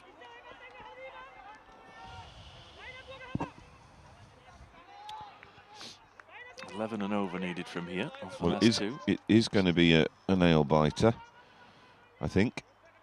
Junaid's now going to bowl his 4th, so that's going to. Who is going to take that final over? That's right, because Saqib's bowled out, hasn't he? Yep. Oh, swing and a miss. Good ball, but wrong shot. Yeah. Just entirely that was a hit and hope. Yeah. Rather than a guide down to 3rd man and come for a single. Yeah, who will take that final over for SKK? Faraz has still got 2. One left. He's got 2 left, has he? Yeah. 1 left, I beg your pardon. Okay. Right, this one is Fuller in the slot shot. He's squeezed that into the onside, and again, that should be able to pick up 2 easily in the end because there was a fumble by the fielder. And that again is just, look, there's acres of space there. It's 2 written all over it. And you don't need yet. Well, it's basically 2 a ball they need, isn't it? So, I mean, it's to go for the Hail Mary. Look at all the space there on that onside. Yeah. Drop it onto the inner circle ring, and you've got 2 every single time. So unless he's going to give somebody that hasn't bowled an over, there you go. The skipper to bowl the last, as he's the only bowler left. They're going to push 2 here. They're going to push. If it's a good throw, it's interesting, but no, he's safely home. Poor fielding again. Just that. This is the key. Scrappy. It's easy for us to see up here, isn't it? All that space. Does the batter see it? But look at it. Absolutely masses of space. And as a fielder, you've got to attack that ball really hard and then take a clean take to put the pressure on for the 2nd run. And as we saw there, neither running in hard enough nor a clean take, and they're home with ease. So it is exactly 2 a ball now needed, 18 off 9. And as you said, Richard, lots of space out there. You know, anything that they put in the mid leg side Well, he's gone for that one. It's going to go straight to the That fielder, though. straight to the field. Not going to come back for the second one there. No. Yeah, so as I was saying, I mean, we've got, what, 2 balls left of Junaid's final over. So it looks like it's going to be the skipper who's going to have to take the last. And it could be anything between, well, what are you going to say from here? 9 to double 14, figures, I think. Yeah. Unless this one goes, no. No, it's not. He's timed that too much. He's going to come back for the second, though. It's going to be interesting. He's got there fairly safely in the end. So good stuff. 3 2s taken off this over. 15 from 7. This is going to determine what they need off that final over, with the bowler of that final over yet to be identified. Well, he's going to be on the skipper, which will be an interesting shout. Full toss, and he's missed out there. Again, they're going to push for 2. I think they have to. They have to. Yeah. And they do. So 13, it is. 13 off the final over to win. And it will be the skipper, as I suspected. It'll take the last one. Can't imagine seeing this in a national team shirt. No. But Pace Off has done the job today, hasn't all it? day. Yep. Will it do the job in the last over? He's interestingly switching ends. Having bowled all his overs from the road end, he's now switching to the... So 2 a ball gives us a tie.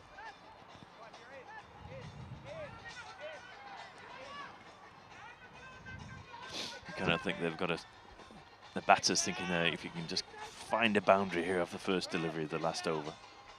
Well, Izuru it is, who's 16 off 16, who's going to face. A lot of tinkering with the field.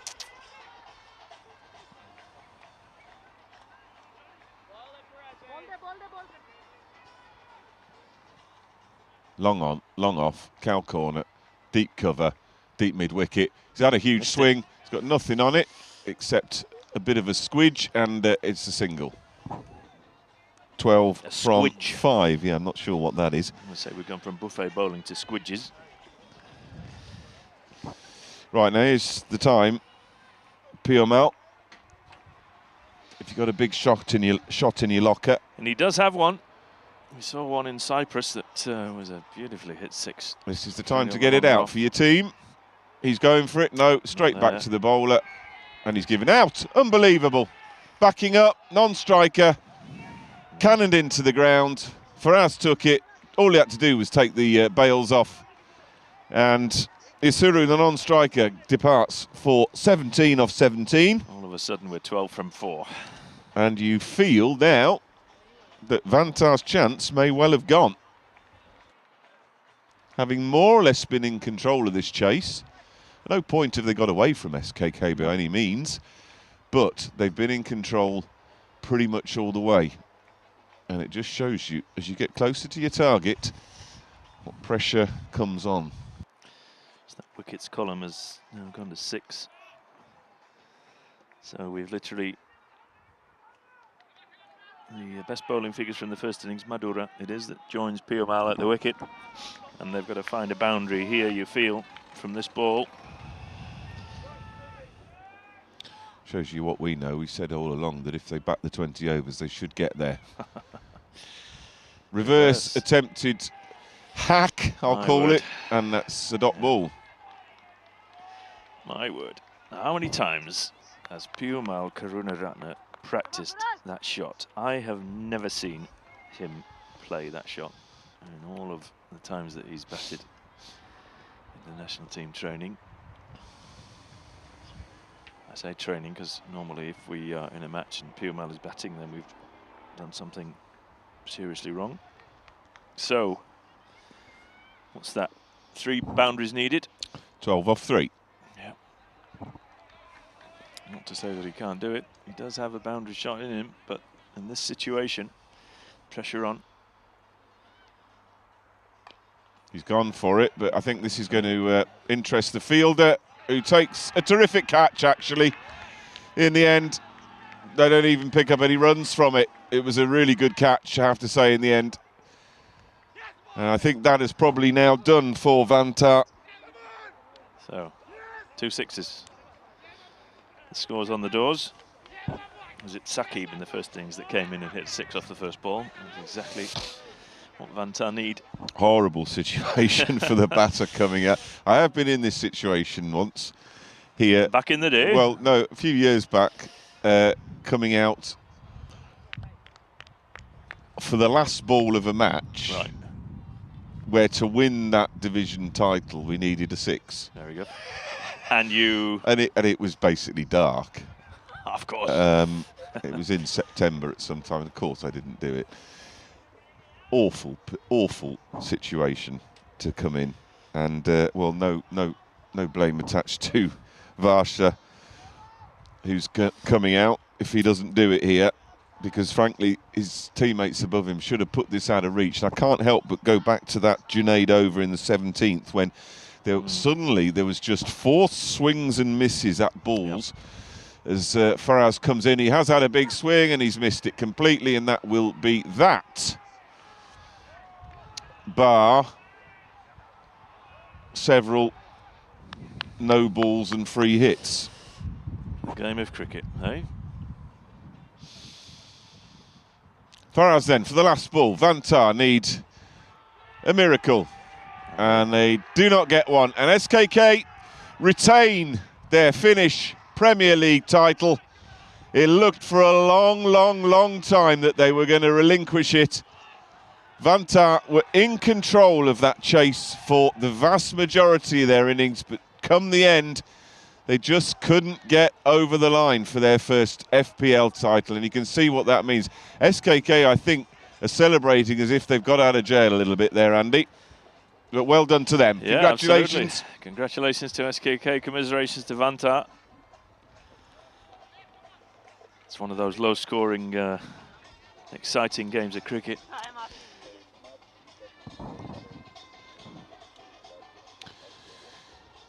Yeah, it's yeah, you do wonder, don't you? Cricket, low-scoring games are much more fun. We said all along that the 136 that SKK posted, having been all out for 136, was not likely to be enough. And Vantaa looked in control for so long.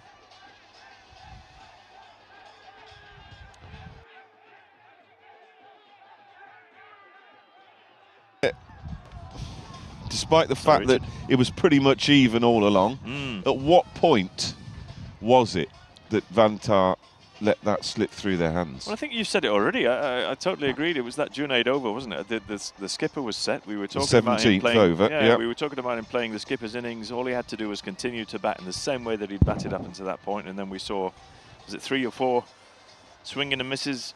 The type of shot that we hadn't seen him play at all up until that point of the innings. And all it was asking for was for him to put bat on ball, single, double. At that moment in time, I think when he didn't, and that over didn't go for many, and then all of a sudden we crept up again from needing what 6 and 7 and overs, and we crept up through 8, 9, 10. We might see at some point on the screen, see if we can get the worm posted up, but even if we don't, we were looking at that through various points throughout the innings, and there was absolutely nothing in it. There was at no point did Vantaa get way behind the chase, no point did they get well ahead of the chase. And it just goes to show, doesn't it? We think that, okay, you're in control because you're there and you're keeping pace with your opposition's innings, and all you've got to do is keep doing the same. But for some reason it just turns on 1 over. And well, we went from saying that all they needed to do was play the single and take the odd 2, and that was going to be enough. And then it just sort of dried up completely, didn't it? Yeah, it's tricky. Going back to that thing we mentioned earlier, so when you're only needing 1.5 a ball, even less for a long period of time, do you go chasing for 1 big over? that might put you well ahead of the game. They never did that at any point. Do you think that's what he was thinking there, of that Junaid over the 17th? Possibly. Yeah. Possibly. So let's take him. I mean, that way, didn't it? He had gone for a few in his first two. 18, I think he'd gone for in the first 2 overs. And pace on the ball, of course, meant the ball would fly to the boundary a lot quicker. Yeah. But I have to say, it wasn't as if he got close to any of those, to be fair. No. And yet he played near. so well up to that point. So well indeed. He finishes as top scorer, does the Vantaa captain, Pasnaika, by some distance. So it just goes to show, doesn't it, that you can make a bit of a mess of your first innings and still win the game. Yep. 11 runs, that victory margin in the end for SKK to retain their title, having finished second in the regular season and making the final through the eliminators and the such a different game to the high-scoring final that we saw a year ago. Indeed. And you know, we often wonder, you know, what makes a low-scoring game, what makes a high-scoring game, what causes it. And I mean, it's a lovely sunny day. It is windy, but the outfield's actually been as quick here as it has been for a long time. I think just the pace off of both teams, because really only Junaid and to an extent Piyammal were the ones that had any real pace on the ball. 2 bowlers, 1 from each side. And it just became a bit of a sticky dogfight in the end, didn't it, really? I mean, it was no less exciting for that. And actually, you know, sometimes I do prefer games like that, where you've got to be a bit smart rather than just swing the willow and hope for the best. Yeah. So, you know... And it looked for all money that's what Vantaa was doing, wasn't it? I'm just trying to think whether there's anything else I could say to answer that question, the changing point of that 17th over. I just felt for me that was all of a sudden the whole angle of their innings, it just the approach to the chase changed. And from that point on, they didn't really lay bat and ball, did they? I mean, it was a lot of swinging and missing and just increase of pressures as each dot ball or single then came by, and then all of a sudden we were looking at 11 and 12 needed off the last 2. Yeah, I mean, I don't think it was until that Junaid over in the 17th when they'd got to a situation where they needed 2 a ball. Up to that point, it was easily 1.5 a ball. Yeah, just crept up on us, didn't it? It certainly did. We were saying that there are lots of 2s out there. You were talking about the acreage, I think was the word that you used at the time. And well, there you go. Mother Cricket strikes again. It's a wonderful game, isn't it? You can never say that it's safe. I think my comment in between innings was that I felt it was Vantaa that were in the pound seats to chase 137, and they end up 12 short. Well, I'm told we're on air until the post-match ceremony. No idea when that's likely to be, but if anyone's got an yeah, I was going to say what I need right now, but stuck up in this scaffolding. Unless we've got any statistics to bring you, we'll just keep the pictures running for a while until we're able to bring you the post-match celebrations and aftermath. But the bottom line is SKK have retained their Finnish Premier League title, winning today's final. Probably congratulations to them. Yeah, earliest final in FPL history. Thank you to the qualifiers coming. It's a good time of year to have the final, I think. Often it seems very late when things get a little bit dewy and moist around here. Yeah, I think once the date for the qualifiers was set, I think that was always going to be the case. All right, we'll leave you there for now. Just enjoy the pictures for a moment until we get our post-match ceremony, and you can enjoy the scenes of SKK celebrating, retaining that Finnish FPL title by 11 runs. Thank you, Richard.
So no MVP, only player of the match and captain.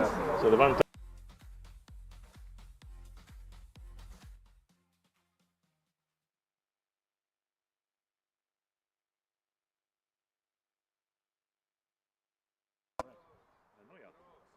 Smile. Sounds when you're ready. I'm not fine. Testing, 1, 2, 3. Testing, ek do teen. 1, 2, 3.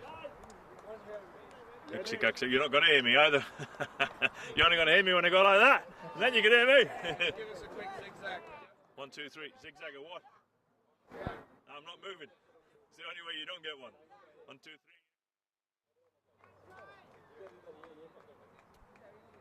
Where's Madawa? Madawa! You'll be first in a minute, okay? You're first. Speech ready. That speech you had in your pocket when you were just...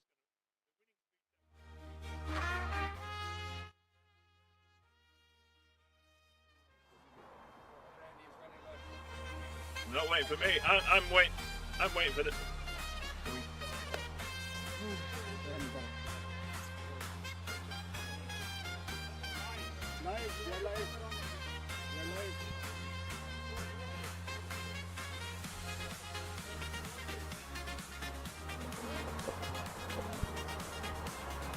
And live in the sunshine here in the evening at Kerava National Cricket Ground, as we've seen the Finnish Premier League 2026 final come to a conclusion. SKK retaining the trophy for 2026 as they did in 2025. Commiserations to Vantaa this evening. If I could have Madhua Basnaika first up, the skipper of the Vantaa side, just for a few words. Yeah.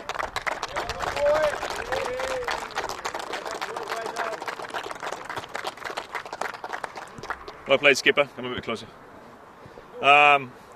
First thoughts at the end of that game. Must have been a difficult one. Yeah, it was a difficult one, but credit goes to the SKK. They played really well and they bowled good areas, and we had our chances, but eventually SKK won the game. Yeah. I think we were saying up in commentary that in the between innings, sort of that 1-3-7 chase. I certainly said that I felt that it was your game to win. I felt that was a total that you should be able to chase down. But the conditions, perhaps, one of these days where down here at Kerava it's not for some reason a 160, 170 day. What do you think was the difference in the conditions as to why the scores were this level? I think initially the ball came to the bat really nicely, but after 10 over, the ball came a little bit slow to the bat, but still we could have chased. It's chaseable total, but we could not. That's cricket, isn't it, for you? Anything you want to say to your team? I mean, it's been a good season for you. You've not been in the playoffs for the last few years. It's been a credit to see Vantaa play this year. Anything you want to say to your guys? Correction, we were in the playoff. You were in the playoffs. There we go. Yes. We were in Thank you for the correction. Yeah, but my team did a really. We had a good. In the final, that's what you said. Yeah. Yes. We had a good tournament also this season, and guys played really nice cricket, and it goes to the team that we were here, but unfortunately we could not be the champion. Yeah. Well played, and congratulations on your season. Thank you.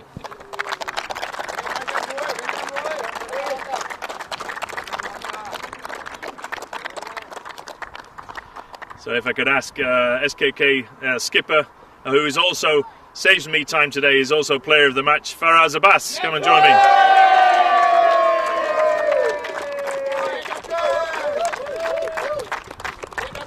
Well done, skipper. Similar question to you first, I think, as I said to Madhua. I mean, what do you think of the game today? It was one of those tight little chases, a 130 score. I sort of felt in between innings that it was Vantaa that was going to get that score. What do you think? What were you thinking at the time? Yeah, I think it never comes easy to us in the finals. Same last year, same this year, but this was a tight game. We had to do the hard work, basics well, and it was a collective club effort, team effort to get to where we are. To the trophy, of course, but it was a team effort. Everyone contributed in the fielding, on the bench, while batting as well. Like, it was a collective effort, and bowlers did their job as well. So yeah, hard work, but it pays off.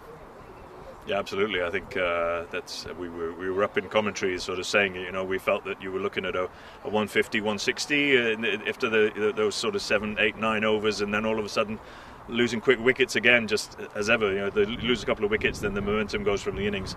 What would you want to say to the Vantaa boys about their performance today and throughout the season? Yeah, they have been so consistent through this season, especially. We lost both the games in the league against them. Third time lucky, but they played really well. They gave a good fight. They are a unit, not individual brilliances, but unit, and that's what we look for a fight, and they gave us a fight. I think we also played well. They also played well, but the result was on our side, fortunately, and commiserations to them, but well played. Throughout the season, consistency, and we are here. Finals, good game, and congratulations to them as well to make it to the finals, but hopefully next year they are better as well, and the quality of the league just goes up. Yeah, absolutely. I couldn't agree more. I think what else could I have to say about that? I think well played to yourself. Congratulations on the player of the match. Congratulations on retaining the trophy, the Finnish Premier League title for 2026. And if I could just ask Just one more thing.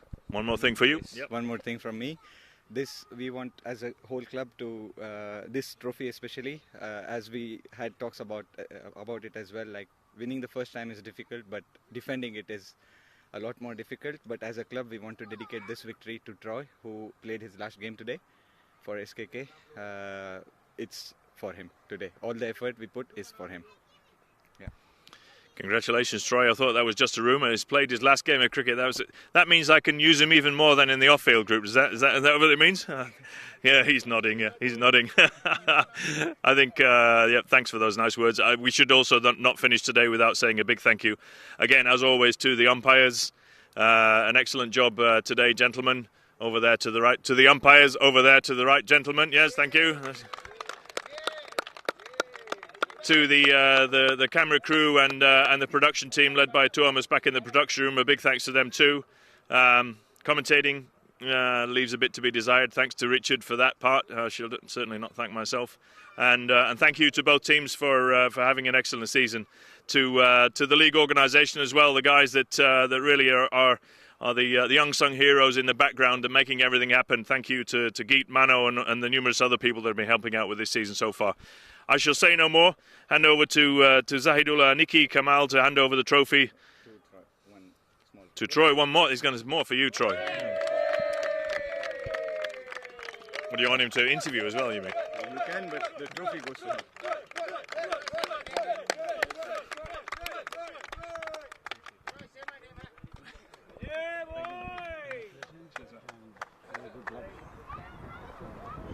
Yeah, boys!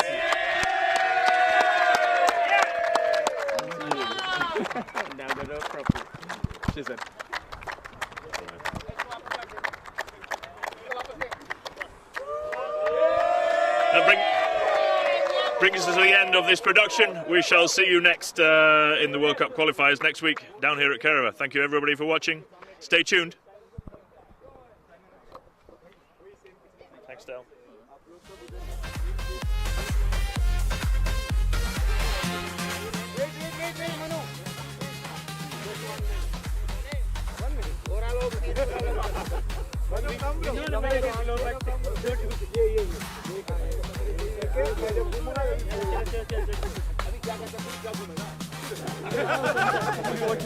चलो जाओ line पे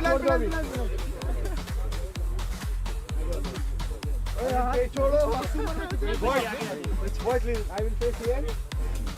When I face here you guys all do good. Okay. And then when we move we have to open the someone can but is it not alcoholic? ओए यार तू उधर से आ जा ना कैमरे के पीछे ओए तू कम ओके बोल come on